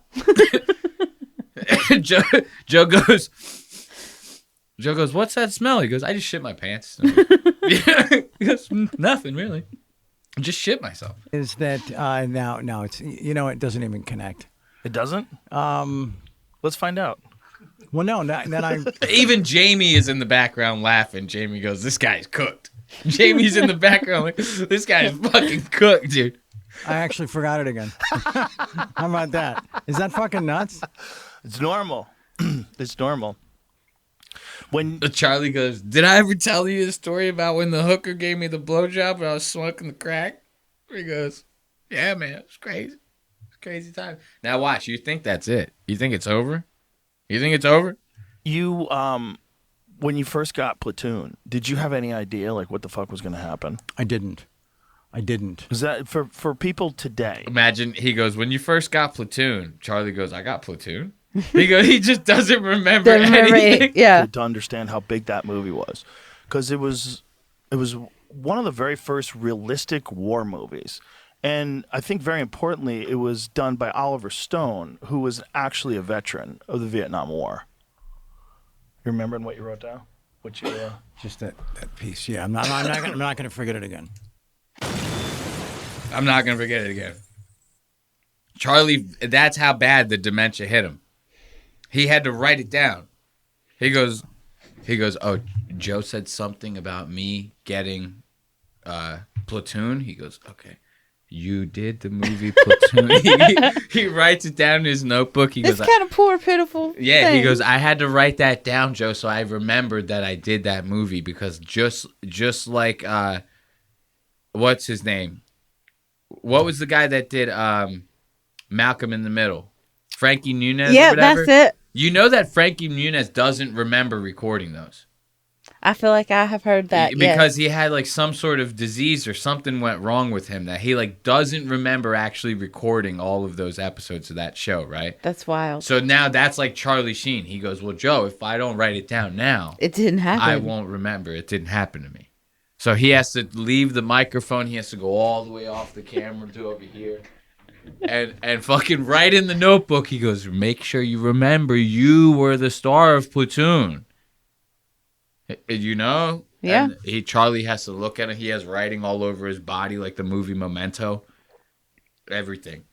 His birthday written on his forearm and shit. That's sad, dude. It is. It is sad. And you know what's funny is like, you might not catch it in this time code. You'll see them in other time codes. When Charlie when Charlie talks to you and he says like a point to you, and he wants to like he says something to you, he wants to like almost make sure that it's registering with you. So he almost looks at you in suspicion. Like you'll notice he does it. Like it surprised me just now that he didn't like go like, oh, yeah, I forgot that. I'm sorry, I forgot what I was going to say. And then he looks at him and goes like, he looks over as if he's like suspicious of what the other person's doing. But it's just because he wants to make sure that you're processing what he's saying. Because he can't process Because anything. he can barely process it himself. Exactly. He goes, I need to make sure that somebody in the room understands what the fuck is going on here because trust me, I ain't the guy. So He lost that's it. basically what he's getting at. He goes, somebody needs to know what's happening here because it ain't me, babe. It ain't me. And it kind of does that throughout the whole episode. Like Charlie will kind of just tell a story and Joe will kind of dissociate from it. And then Charlie will kind of do his hardest to kind of like, or do his best to kind of try to keep his footing and shit. Charlie doesn't do stuff like this. Right. I was going to ask that question. Like, how many times has he done this? He's not doing... Charlie's used to like a 60 minutes at best, They go, we only got 15 minutes with Mr. Sheen, and then they only show 4 of it on TV. Yeah. That's more what Charlie's used to. Charlie, you sit down with Charlie for 2 hours, you're going to lose him. You're gonna lose him. You know, For sure. like you have to treat Charlie as if he's like a tube floating in the ocean, and if you don't reel that thing in, you know, it's gonna just fucking disappear. You're never gonna see it again. It's very much how Charlie is. So he's doing his best. But then it gets to a point to where like you start to find the conversation coming to an end, right? You can like feel it. You know how you can kind of like feel it when you watch these things. Even in your own conversations, you can feel it that way, coming to an end. I don't think Charlie sees it that way. And Charlie's like telling a story, and then Joe derails the fuck out of the entire story, right? And then Charlie goes, "Oh, yeah. And then Joe goes, "Okay, let's wrap this up." He goes, "What?" It's like, what the fuck are you talking about? Let's wrap this up. You just fucked my whole shit up, right, guy? That's like actually derailing a train and then going, "Okay, I'll see you guys at the station." You go, "What do you mean? You just fucked this whole operation up. Like, what do you mean you'll see us at the station?" And you had Russell on some of them too, right? Yes. Who's also a master at off the cuff. Yes, and he was so relieved that the two chairs had shown up, because that's when he joined us in Canada. Yeah, no, he was terrific. Yeah, He was Russell's great. awesome. Yeah, you know, the first night sitting with him, some dude, like, what's like the Canadian version of like a quarter? What's their dollar? loonie. A loonie. Okay, Yeah. but that's $1. I think so. Okay, is that the heavy one? Yeah, someone threw it at him. No, at me. Oh. Like, we're in the chair for maybe 5 minutes, and I get from the balcony, I get hit with one right here. Oh. And it was like getting punched by like someone with a skinny metal hand, you know? And Getting punched by someone with a skinny metal hand. How many people would he know with skinny metal hands? Apparently a lot. You do enough drugs and you're going to meet a lot of people with skinny metal hands. Maybe. Those are like his assistants that are handing him coke. They're just handing him coke in little spoons, and he just thinks they're skinny metal hands. He's so out of his mind. All of his assistants are just putting coke spoons up to his nose. He goes, all the skinny metal hands they're coming after me. He's sniffing all of them. I think that's probably what it was. He goes, "They all smell so good, though." You know, he goes, "I try to stay away from the skinny metal hands, but they smell so good." Sniffing all the coke. You punch me like a skinny metal hand. but like someone with a skinny metal hand, you know? And I just had to kind of pause into that, and they got the guy thrown out. But I just thought, wow, I could have lost an eye. Yeah. Russell could have lost an eye. Getting hit by a skinny metal hand, you lose a lot more than an eye. You lose a lot more than an eye. What a description. Yeah, I know, right? I could think of a million ways to describe getting hit in the face with a coin from the balcony than getting punched by a skinny metal hand, you know? That's Charlie Sheen, though, baby. There's a reason why he's sitting in that seat and we're sitting in ours, you know? If you can't use that, like, if you don't have the genius to come up with skinny metal hand, sounds like the greatest death metal band ever, dude. Yeah. Skinny metal hand. That's fucking genius, dude. Write that one down, Charlie Sheen. You want to write down the fact that you were in Platoon. The Platoon doesn't pale in Platoon pales in comparison To skinny metal to hand. Skinny Metal Hand. And it was just like, wow, all right. That's Also, pretty good shot. really good shot. Guy throws a loony from Yeah. the balcony and he hits it in the head. That's impressive. It is. Because that's not an aerodynamic thing. It's not. No, how are you throwing that? you have to kind of factor in. Yeah. There's a lot of flipping in the air. Yeah. It's kind of Now, notice Charlie's look of suspicion here. This is it. Charlie's like, well, I don't really... Does he understand what I'm saying? Does he not understand what I'm saying? This is why I bring this time code up, is because... Yeah, Charlie's doing this because he wants to see if Joe's processing what he's saying, because Joe is like derailing the conversation like I said he would. Charlie's expecting Joe to be like, "Oh, you got hit in the face with a quarter? Like, did it fracture your eye? Did you have to go to the doctor afterward?" Joe Ask some questions of concern. He wants a follow-up. Yeah. Right? Instead, Joe tries to make a joke. He goes, "Well, that was a pretty good shot, wasn't it? That guy fucking clocked you in the eye." And then you have to think about the aerodynamics of the coin and the flip and the dip and the what. And Charlie's like looking at him like, did he actually understand what the fuck I was like? Does he know what he's doing right now? Like answering me this way, you know? And then so now Charlie's looking at him like, what's behind why is he saying this like this, right? And then Joe goes, okay, let's wrap it up. What? What? Gotta finish my coin. Excuse me, guy. I almost lost an eye to a fucking Looney Toonie in Canada. That's what they call the fucking dollars out there. Loonies. Loonies. I'm not even fucking with you. So he gets hit in the face with a loony, and Joe's getting toony and fucking trying to end the podcast. Like a boomerang or something. Yeah, it's you a know? frisbee. It's a frisbee. Little tiny yeah, frisbee. Yeah. So anyway, there were just moments like that I guess just little cosmic reminders that not everybody was on my side. Right. You Yeah. know? Yeah. Charlie's face is. I can't get up. That is why I say he's so adorable. Yeah. Yes. Because I see it. these types of faces that he's making like this, he wants so badly to be back with everybody else in reality. He can't do it. He can't. He's Charlie Sheen. Anywhere this guy goes, anyone who's not famous is going to go, winning, Tiger's blood. You know what I mean? It's like, you're done. You're done. He wants so badly to hang out with us down here. He can't do it. No. He can't do it. And he's so up here that even Joe Rogan, he's looking at him like, I want to hang out with you down there. You know? And Joe ain't even down here. Poor Charlie, bro. I wish him well. I wish him well. That's like what rich people say when other people are going through shit. They go, I wish him well. Like around here, it's bless your heart. Exactly. That's the bless your heart of Beverly Hills is I wish him well. Okay. You know? Because rich people, it's like, they could be like, do you hear about Charlie's, you know, his mom died. She was eaten by alligators. They ate her from her feet first. So she went through all the pain the whole time. That would suck. And then some rich asshole goes, I wish her well. He goes, I wish her well. She's dead. He goes, I wish her well. I said, I wish her well. I sure will. I'm fucking rich as fuck. What else am I going to do? What do you want me to give her money? Can't give her no money. So now listen to Joe end this shit. There's that not everybody was on my side. Right. You Yeah. know? Yeah. Which is important too. Hey, can I hit the bathroom really quickly? Yeah. We can actually wrap it up. We're getting close. Okay. Hey, yo, bro, chill out, bro. Joe will do a podcast for like 8 hours with his friends. I've watched an episode of Protect Our Parks that was 5.5 hours long. I'm not fucking with you.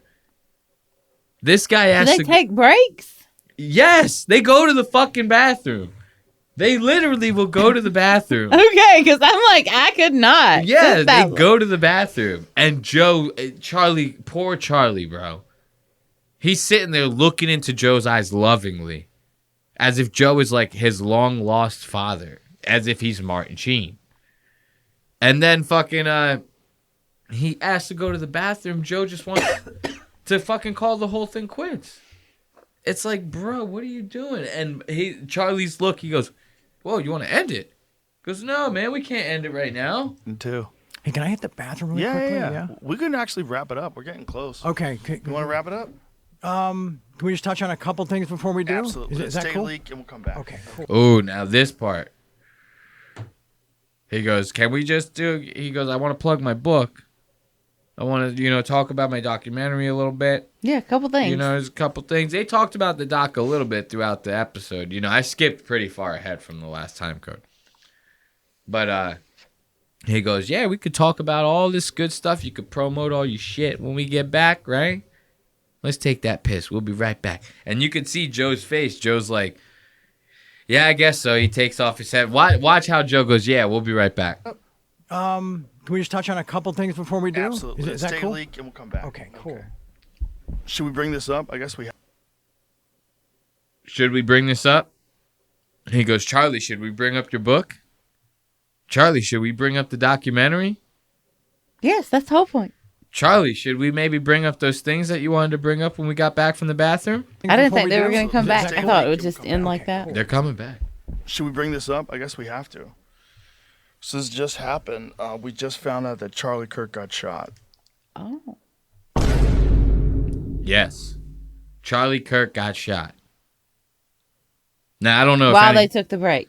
While they took the break. So, all because Charlie Sheen had to take a fucking piss. If it wasn't for that, we'd still have Charlie Kirk. But no.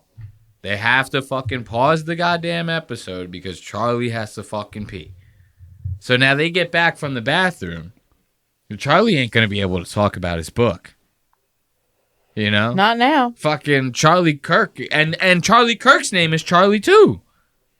So now you're really fucked. Now nobody gives a fuck about Charlie Sheen. All the promo for the book, everything, you might as well toss it out the window because for at least the next year, anytime anyone types in Charlie in Google, it's going to be followed by the last name Kirk. Yep. I'm telling you that right the fuck now.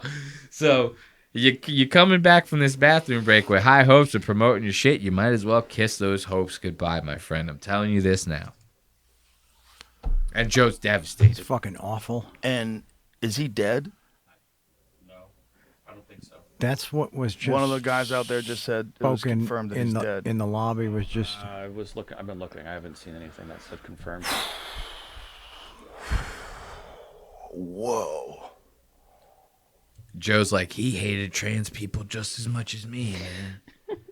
I can't believe he's not with us anymore. Joe's about to start crying. Joe's like, he fucking hated those trannies too, man. I can't believe he's not with us. murdered for having a different opinion from somebody else. Yeah. Different ideology from somebody else. Yeah. Yeah. I mean, I don't know. Beliefs that didn't Who align. did it or Yep. I'm he's sorry. dead? Yep. Rest in peace. According to Fuck. Fox News. Jesus. 27 years old, maybe? 30? They're even having have, wildly a different suspect? experiences with this news. Oh, yeah. Yeah. Joe is devastated because Joe's like, another good right-wing voice is gone. And Charlie's over there like, damn, I was trying to promote my fucking book. Like, Charlie's sitting there like, I can't believe this shit. Poor Charlie. I'm telling you, I say justice for Charlie Sheen. If you ask me, he should have got the promotion he deserves. He didn't deserve his promotion to get shot down like that. If you ask me. That's why I don't. I'm literally trying to track it all on Twitter, and it's all. Fuck. Are they ever going to start calling it X? Everybody still says Twitter. Why'd they even change the name? No one's ever going to call it X. Why'd they change the name? It's never going to fucking happen. No one's ever going to call it X. You know why? Because it's Twitter. It's not even just that. It's because no one's going to go, oh, did you see that X? Did you see that X? The tweet is the whole thing. Yeah. You know what I mean? Like, no one's going to go, oh, did you see the tweet? Did you, like, everyone will say that. Did you see the tweet? Did you retweet it? Did you this? It's baked in. No one's going to go, did you see the X post? Did you see did you re-X it? You know what I mean? Like, Yeah.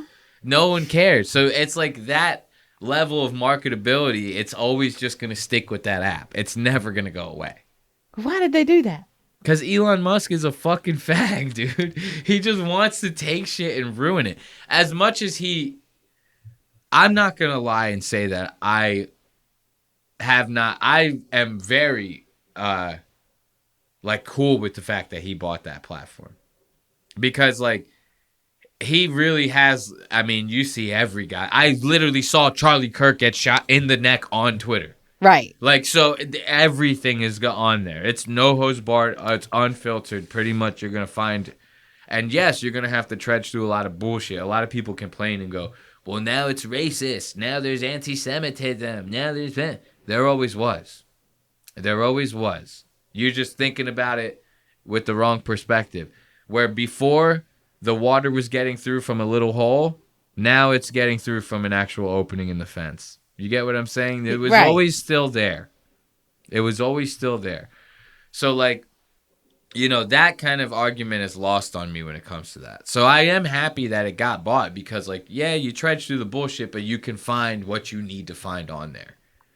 And it doesn't help that they serve a little bit of porn on on Twitter, you know what I mean? You can actually see full penetration on that motherfucker. No, but in all seriousness, I'm kind of happy with it. Then he goes and buys it. He goes, we're changing it to X. It's like, dude, come the fuck on. You know?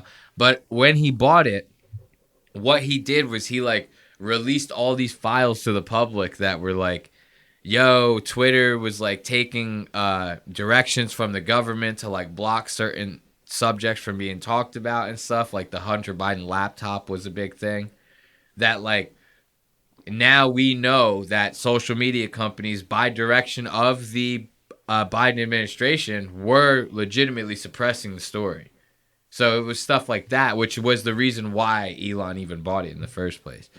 But he always does this like give him an inch, take a mile type shit, where he like goes, okay, I bought Twitter to do the free speech, and then he goes, let's change it to X, and then he goes, on top of changing it to X, I'm gonna make my account the top account on the algorithm, you know. So it's like you can't even go through Twitter without seeing a million posts by the guy.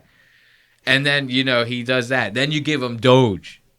He goes, I'm gonna save us so much goddamn money in government spending. I'm gonna do the whole thing, and then you give him that. And he goes, okay, now I'm going to start bringing employees in. They're all going to be 19-year-olds, and they're all going to have screen names like Big Hairy Balls. It's like, what are you doing, man? Like, we're giving you this opportunity to really, like, help us out here. You want to, like, spit in our faces by getting a bunch of 19-year-olds to come into the government to start slashing spending. And then when the news talks about them, they have to refer to these kids as Big Hairy Balls. Like, you know what I mean? It's like, what are you doing? But that's Musk. That's Musk, baby. That's Musk. So now Charlie Sheen, he's a little bit, you know, upset that he doesn't get to talk about his points, right? Because Charlie Kirk is all on the shit. Right. You know, you ain't getting away with talking about your shit when a good man like Charlie Kirk has left us. I'm devastated. Let's listen to it next time. Sure. And then we also never know which stuff was the beta test for the, you know, for that you know, specific type of program or that specific type of op to be rolled out. Yep. And like where, you know, okay, let's see how they react to this. Yeah. Oh hell. Yeah. That worked like a charm. Okay, activate more of those, you know. Yeah. Hey, yo, is it me or does Charlie Sheen not have a single tooth in his mouth? He might I'm not fucking with you, dude. Watch every word. You don't even see not a shred of white in that motherfucker. See how they react to this. Yeah. Oh hell. Yeah. That worked like a charm. Okay, activate more of those, you know. Yeah. He's running out of steam. That wind-up toy, you gotta crank it. He goes, activate one of those. I'm stuck on this tooth thing. One of those. Yeah, on top of the no teeth, he's got no energy. Look at him. My man's gummy. You could get a toothy gum job from Charlie Sheen. Get a nice, good toothy gum job from Charlie Sheen. No problem. Activate more one of of those. You know. Yeah. And he just dies. Conversation over. Joe's like, God, I can't wait for this to be over. Joe's sitting there. That's a bad look. You got the hand on the fucking cheek like that? That's a bad look for the opposite side. Charlie Sheen's over there shaking right now. Jesus. So how do we wrap this up on a positive note? I don't think we can. No. I think it is what it is. It is what it is. I think we just have to deal with that. Yeah. Well, listen, man, it was great to finally actually meet you. This was amazing. It was a lot of fun. Thank you. Really enjoyed talking Thank to you. you. Yeah, no, I think you'll notice now, I always need a few minutes to get warmed up. Yeah. Get He set. needs a few I minutes. see some teeth. You saw some? I did. Oh, let's go back. Oh, whoa, whoa, whoa, whoa. There they go. Them bitches look tiny. Yeah, Charlie Sheen's got some tiny teeth. That's how you know the Coke. It must be the name Charlie. Oh. They all have tiny teeth because Charlie Kirk had some tiny teeth too. He had like the shark mouth where like his gums were huge and his It's teeth like- were really tiny. Yes. Charlie Kirk had some tiny fucking teeth, bro. But he was a great man. He was an American patriot. Charlie Kirk. Wow. Oh. Oh. No, and you know what's really fucked up is like people celebrating that shit. Like, no joke. Let's finish out these time codes because I do have some stuff to talk about with that Charlie Kirk shit. It's kind of fucked up. So now watch this shit. Look, that was a little bit awkward. Charlie's like, you got to get me warmed up. It's like, get you warmed up, bro. You almost fell asleep 5 times during the fucking show. What are you talking about? And then at the end, Joe said goodbye at 2 hours and 28 minutes. Right? Yes. We are now at 2 hours and 48 minutes. 10 minutes later. And Joe still has not let the guy go. We also have 3 minutes left in the show. So now Joe has tried twice now to fucking shake this asshole. And Charlie will not let it go. To the point to where, like, now Charlie starts trying to, like, befriend Joe. He starts bringing up shit that he thinks Joe likes and is interested in hopes of sparking up another conversation. Joe's like, bro, we ended this 20 minutes ago. Go home. Go home, Charlie. I bet Charlie's heard that a lot in his life. Go home, yes. Charlie. Just like that, people say it to him, too. Go home, Charlie. They say it every time like that. Do anything hard in the gym. You don't have to lift weights. You don't have to punch the bag. All those things are great, but just do a hot yoga class for 90 minutes every day. You will live in a different world. Yep. 13 up, 13 down, right? Yeah. You'll live in a world of kindness and sweet people and hello, friend. Right. Because you've already put yourself through something that nobody else can deliver the rest of the day. Yeah. They can't deliver that kind of pain you just inflicted on yourself. And it's a constant battle to see if you can use 100% effort. Exactly. You're constantly battling. Can I hold this pose for 15 more seconds? Yeah. And hey, yo, Joe Rogan looks at me like that, I'm calling the police. Okay? I'm going to be like, sir, there's a chimpanzee in my house. 911. There's a chimpanzee in my house. I need him extracted. FBI, open up! I'd be like, get him out of here, guys. This is crazy. Can I hold this pose for 15 more seconds? Yeah. And there's no cheat zone. Exactly. There's no, Exactly. you can't. Right. I feel like that's the face he makes when he's coming. Oh, yeah. And Charlie Sheen's looking at him like, is he winning? I don't know if he's winning. And Joe's like, oh. Joe's about to bust the fattest jellyfish all over Charlie Sheen. Exactly. There's no, you can't. Right, and because you're always doing it 100% of what you can do. Right. Yeah. No, I was going to his studio on like Rexford in the early 80s. Oh, wow. Yeah, man. We were with that original crew. Wow. Yeah. That original There's crew. One thing that was really cool. Old people always do that. They always go the crew. Me and the crew. And it's always some attack. Remember the mobsters, the last episode we talked about the mobsters? And the guy's like, what did you do? Oh, yeah. And he was like, phony? Yeah, phony. He started getting pissed off. Those are the same guys, those mafia guys. They go, it was me and Tony and the crew. You know, every time these guys. What were you born in? Fucking 1930? The crew. Wow. Yeah, man. We were with that original crew. Wow. Yeah. There's one thing that was really cool. You know, though, it's this age, too, and it's kind of sad. Like, this type of person, they just... Yeah. I know. You got to put them down. Like, this is like how if a horse breaks its leg, you go, you can't fix it. You know what I mean? So you just bring it out back and shoot it at that point. It's just sad. It is. That's what I'm saying. Because Charlie's eventually going to get older than this. Yeah. And then what do you think's going to happen? It's going to be worse. He's going to be rolling around in some sort of like high-tech fucking wheelchair thing. Chiseled jaw. More plastic surgery. And he's going to have the torso of a fucking potato. Idaho style. And you know what I mean?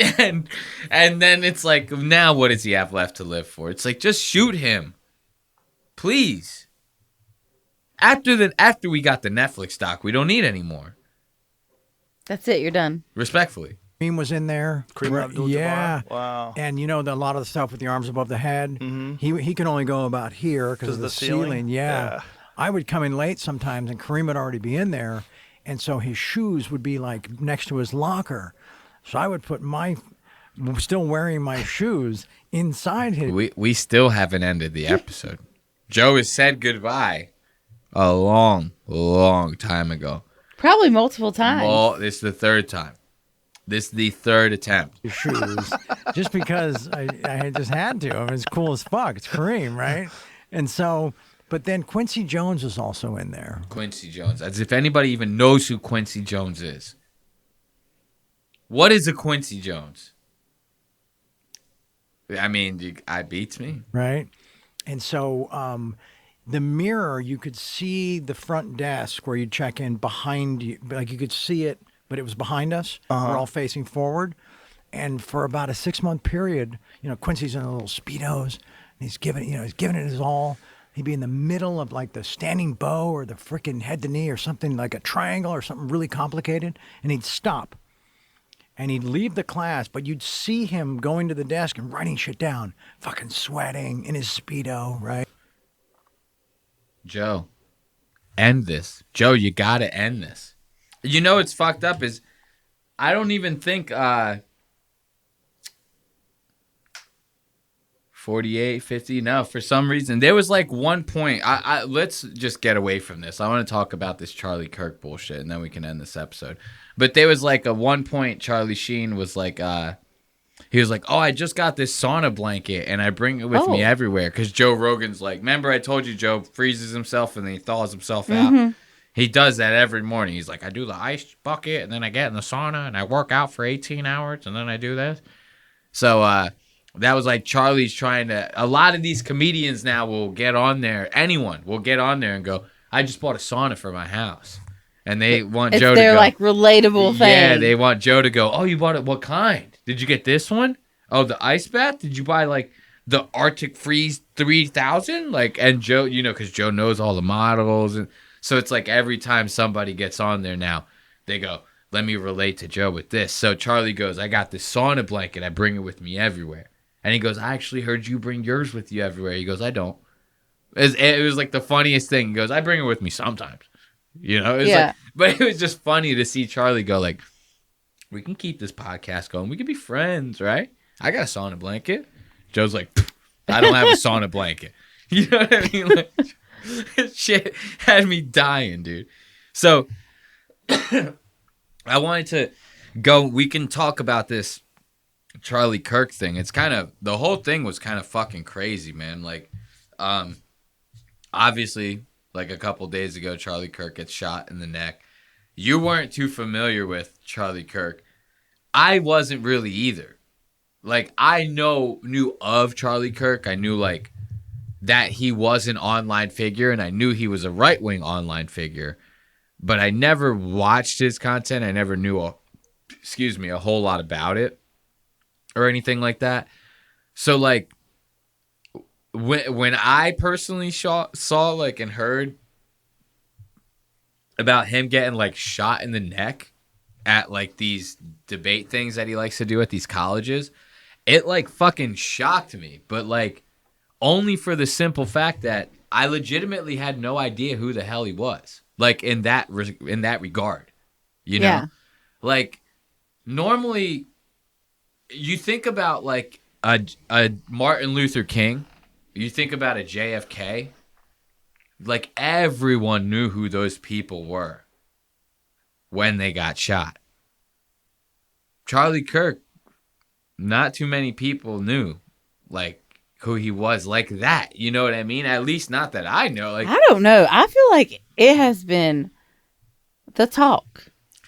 Now, I feel like, yeah, well, if it was the talk now, then clearly people knew who he was. It's not that I'm saying nobody knew who he was. I'm saying like how I had told you when I was like kind of putting it into perspective, like how I saw it. No one's going to make the straight white guy that glorified that he's ever going to come across that big in like mainstream media until he gets shot. I mean, I guess, but you think about like JFK was a straight white guy. Different time. Everyone knew who he was, you know? But that I'm not saying that people don't know Charlie Kirk. That's not what I'm saying. Like the best way that I was trying to describe it, how I described it to you before, was like it would be like if somebody was pissed off at the president but killed the mayor of New York because of it. Right. You know what I mean? Like they assassinated the mayor of New York because like the president was enforcing policies that they didn't like or something like that. That's how I saw it. I was like, this is not like the guy. You know what I mean? Like that's what was so surprising to me. Out of all of the right-wing figures that I know of online, Why did they choose him? dude, you have like Andrew Tate, you have Nick Fuentes, you have fucking Patrick Bet-David, you have Dan Bilzerian, you have like all these different people that like are way more divisive of a guy than Charlie Kirk is. You know, like, so the whole thing just struck me as like really odd. And then because of that, I was like, and it impacted me. Like it like actually impacted me, like seeing the video and then like for some reason me just not knowing too much about his content and stuff like that. Like I knew what he did. I just never watched any of it. It like made me feel, I guess you could say, quote unquote, a lot more than like I thought it should have. So I looked into like exactly who he was and I read his Wikipedia and stuff. This guy started a Christian, like conservative organization straight out of college called Turning Point. And they pretty much like advocate for a lot of like right-wing policies and stuff like that. And through that, he like started a social media presence and then put other creators on, and that's how like Turning Point ended up starting to get like its funding and became like larger and different. That he's been like the CEO and co-founder of it since they started it. So like I guess that mixed with like his political content of him kind of like campaigning college campuses and like debating people just got people really riled up in like who the guy is. And he said a lot of like weird stuff in his time. Like I think there was one time I heard him say like there's a clip of him saying like if I get on a plane and the pilot's a black woman, I sure hope that she'd be smart or some shit. Like he says like some crazy shit like that. He's like, I hope if my pilot's a black woman, she better be competent or some shit like that, which is like, you could say that I guess about any pilot. You go, I hope my pilot's competent, but you throw like a black woman in there and you're kind of like, well, now you're singling someone out. Like, you know what I mean? Correct. So it's like he says like some wacky shit like that. But the one thing I will say is anytime I've seen his shit, unlike a lot of these other figures that have been in these debate spaces, he like he was very respectful. Like he wouldn't like over talk when like if someone was trying to say something. He's not trying to like scream an argument at you, dude. To the point to where like he would like say something, and then he would legitimately put his mic down and take his hand off of it. Like that's how much he would not interrupt someone. You know, usually these people are like the mic is staying right here. He would rebut someone's point and then go and put the mic down and then sit there and listen to them. So that was kind of like, for whatever crazy shit he said, he still was respectful enough to let whoever say whatever to counterpoint him. He never was like that. Yeah. Wasn't like a tyrant. So the whole thing kind of just struck me as, I don't know, I was really taken aback by it. Now, I know that was me getting a little serious, right? And this is not that kind of show. So there were some funny things to come out of the Charlie Kirk assassination. Allow me to bring you Exhibit A. So, right after Charlie Kirk's assassination, this was a little snippet from MSNBC. They were trying to keep up to date with the shit live in real time, you know? We'll do it live! Well, you remember I showed you? Yes. Who was that? Bill O'Reilly? I think it was Bill O'Reilly. He goes, "We'll do it live. This is fucking bullshit." So they're trying to keep up with the with the assassination live. And then one of their fucking anchors says this. In which a shooting like this happens. Yeah, and again, to emphasize what you just emphasized, we don't know any of the full details of this. That we don't know if this was a supporter shooting their gun off in celebration, or so we have no idea about. In which a shooting like this. So now, just in case anyone missed it, who's listening, this guy said, we have no idea what's going on with this shooting right now. We don't know if it was a Charlie Kirk supporter shooting off their gun in celebration. Now, think about how fucking crazy that is to say. I don't think ever in the history of news reporting has there ever been a mass shooting or a public shooting like this, and they've go, maybe someone was shooting off their gun in celebration. Yeah. I don't think I've ever heard that. That shit had me, I was dying. I was dying listening to that when I first heard it. And it was fast, because that was a fast clip. That was like not even 10 seconds, right? Yeah. So I was scrolling through X, right? I was scrolling through X. And that was like a passerby clip. I heard it like as the scroll was going by. I had to stop and go back. I was like, wait, what did they just say? As if Yosemite Sam is sitting in the front row of the Charlie Kirk debate. Charlie Kirk says some shit and puts his mic down and he goes, woo! And fucking shoots his gun off like a fucking crazy ass cartoon or some shit. You know Yosemite Sam. Yeah. He's shooting the gun off so hard that it's making him go into the air. He's blasting into the air. He's shooting the gun off so fucking hard. So now Yosemite Sam's at the Charlie Kirk rally. That's what you're fucking telling me? That's what you're telling me. MSNBC. Right in the neck. And he goes, that's a goddamn good saying, right? Bam! Shoots him. Dude, the front row was like 15 feet away from Charlie Kirk. You trying to tell me that they... And then to say it as if it's like this nonchalant thing, right? Like to go, maybe it was just a supporter. As if that guy wouldn't have gotten dogpiled on and completely butt-fucked by the police the second that he did it. Whether it be accident or not, right?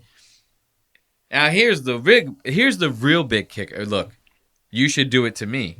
Go, blah, blah, blah, blah, while I'm fumbling over my words like Joe Rogan. So, here's the real big kicker to me is that, like, MSNBC, I don't know, because I don't watch the news like that, really, because I don't trust the news, I guess. I'm not one of them. I don't know if MSNBC is, like, right or left or middle or whatever. I don't know. I don't know either. But it seems to me, by saying something like this, you're trying to paint the supporters of Charlie Kirk in a certain light. Does that make sense to you a little bit? Like, to say that anyone is shooting their gun off in celebration and accident. So he said, do you know what the last words this guy said were? This one? Charlie Kirk. Something about violence. Something about violence. So the person asked him, do you know how many mass shootings there were this year in America? Charlie answered him back by saying, counting or not counting gang violence. The last words to come out of his mouth were counting or not counting gang violence. So some guy in the crowd was like, that's a goddamn bar right there. Fucking shoots his gun off of that. Right. That's what you're saying? That these people are that stupid? Like, that's what it made me feel like. I was like, oh, so they're trying to paint these people as like bad or stupid people, uneducated people by doing this. I thought that was fucking hilarious. And then, of course, who's the one reposting it? My man Dave Portnoy right there. Let's give it up. Dave Portnoy pointing that one out. And the only reason he has such a problem with MSNBC is because they don't do enough reporting on anti-Semitism. He goes, if they talked about anti-Semitism more, I'd be on their side. He would go, it was a supporter. Because Dave likes, Dave likes censorship. That's all I'm trying to say, everybody. That's a.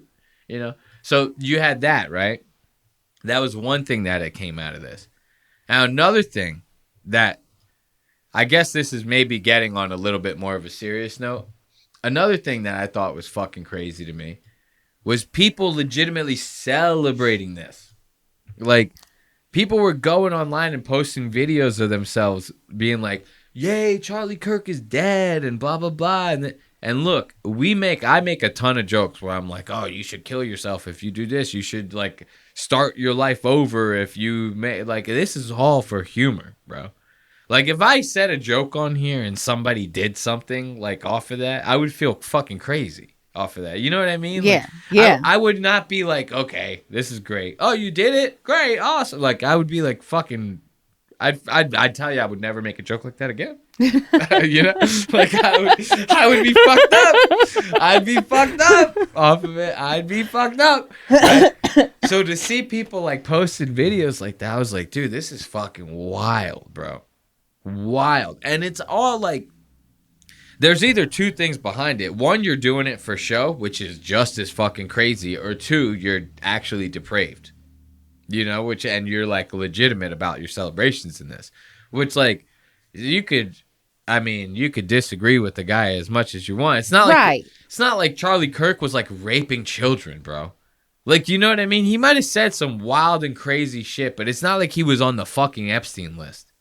Like, this is what I'm saying, is the people to be doing that. And the celebrations, like, this was a guy celebrating the second it fucking happened. Watch this. Look at this guy. All up in a tizzy, bro. He's like, yes, he's fucking shot. Like, that's insanity, bro. To be like that. Now, here's the funny thing about this. I don't know if I have the tweet saved. But this guy, right? That guy that was celebrating like that. Yeah. And pretty much a lot of people that are celebrating by posting their shit, like videos and stuff. Everybody online that's like supporters of Charlie Kirk, they're all finding these people, doxing them, sending their posts to their jobs and shit. Like getting people like legitimately fired from like shit. That guy that was doing that, people started flooding his social media pages. They found him immediately. They're talking all this shit. He doubles down initially. He goes, yo, yeah, so what? Blah, blah, blah, right? Now the threats start getting heavier. People, maybe his family starts getting reached out to and stuff like that. So then that guy, he goes on, he goes, I wasn't celebrating.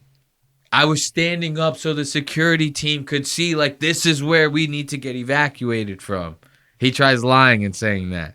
He goes, guys, I have a family. I'm scared.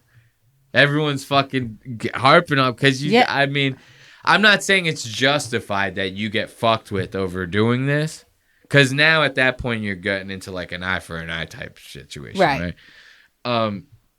But I mean, you can't if you're gonna do that. Like, why can't the harassment of that just stay online? Well, typically it is. Like, but it's not at the same time, because it's like the people are doing it from an online standpoint. No, you're affecting his actual life. Yes, but they're not like going to his house and being like, I'm gonna fuck you up.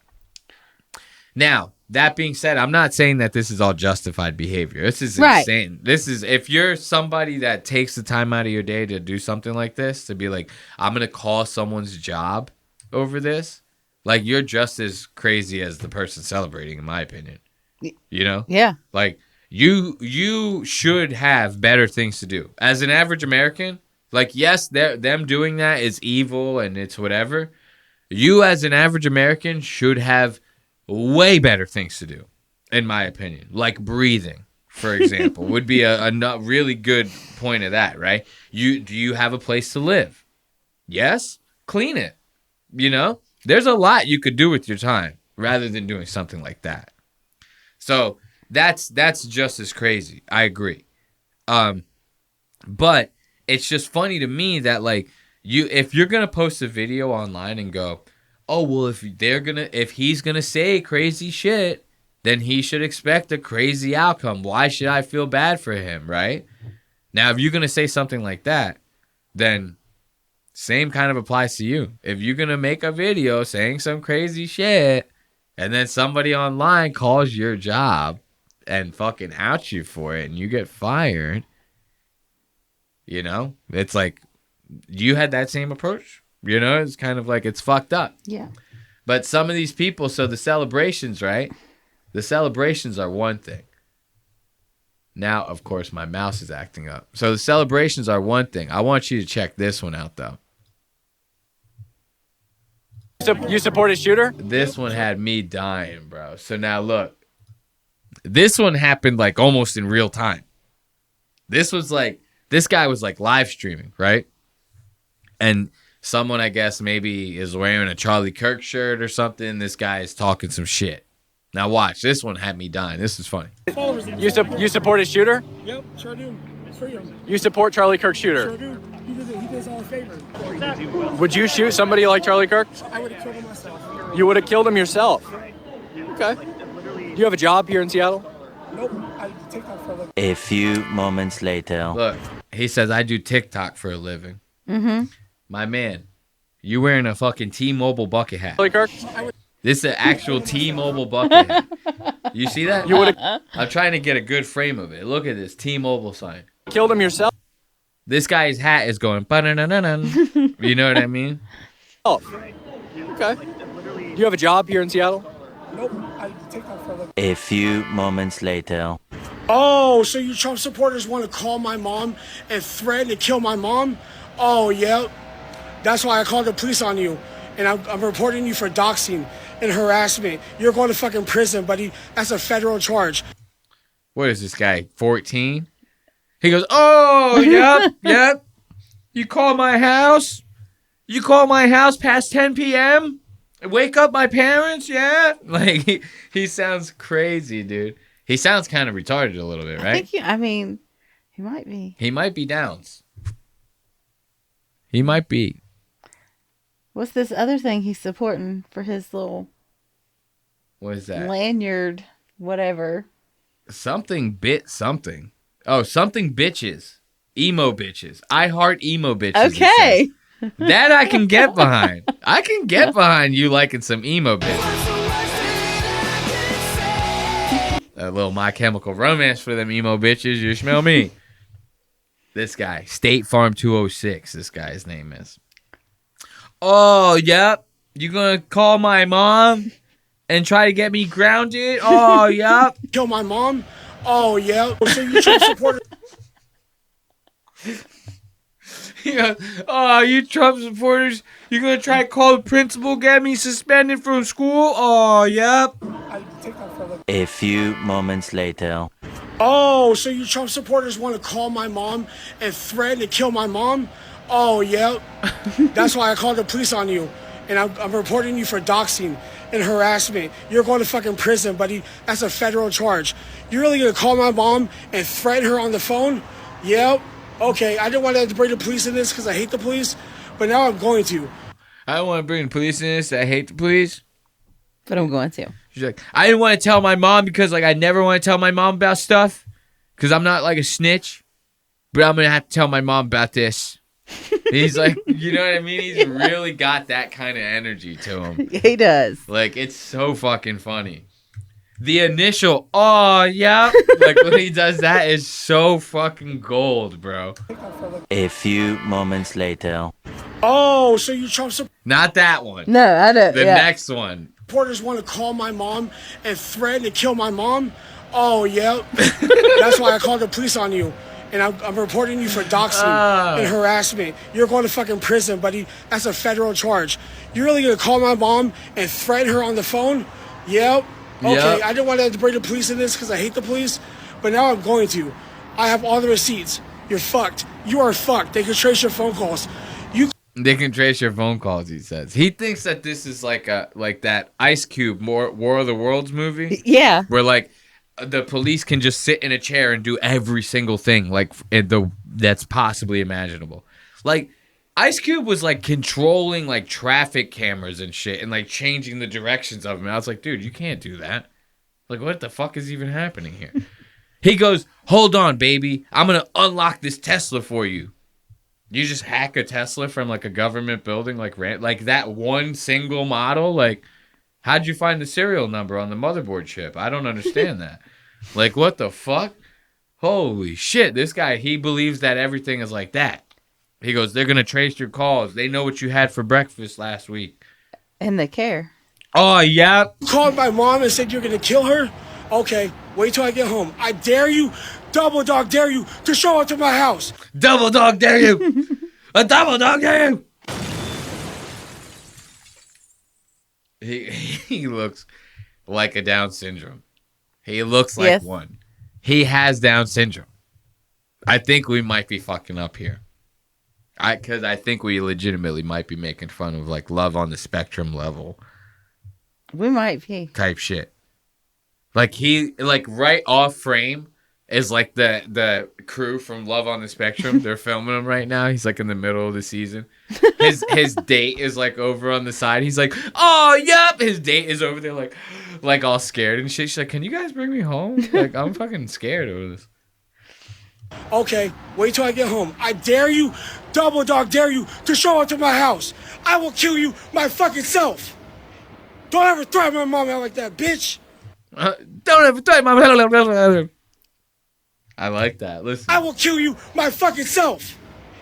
Don't ever threaten my mom out like that, bitch. Fuck you, Trump supporters. You guys are pussies. You guys are gonna dox my mom? Oh, you got me fucked up now. I'm pissed. Oh. Oh. Oh. His mouth is like a perfect circle too. He's like, oh. Mom, oh, you got me fucked up now. I'm pissed. Oh. Oh, it's like a black hole. Oh, imagine he didn't stop for like 30 straight seconds. He goes, oh. We have to stop recording soon. I'm losing my mind. Oh, you thought I was being nice now. I'm about to fly around and fuck you guys up. Oh. He said, I'm about to fly around and fuck you guys up. Imagine him like, he goes, oh, he's like flying through the air like a bird. Oh, oh, yep. That's like his fly. He's like flying through the air going, oh, yep. Oh, yep.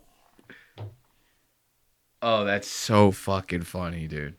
That's so fucking funny. Poor Charlie Kirk, man. Rest in pieces, dude. You got this guy. Rest in Reese's Pieces, Charlie Kirk. You know? I don't wish that on my worst enemy.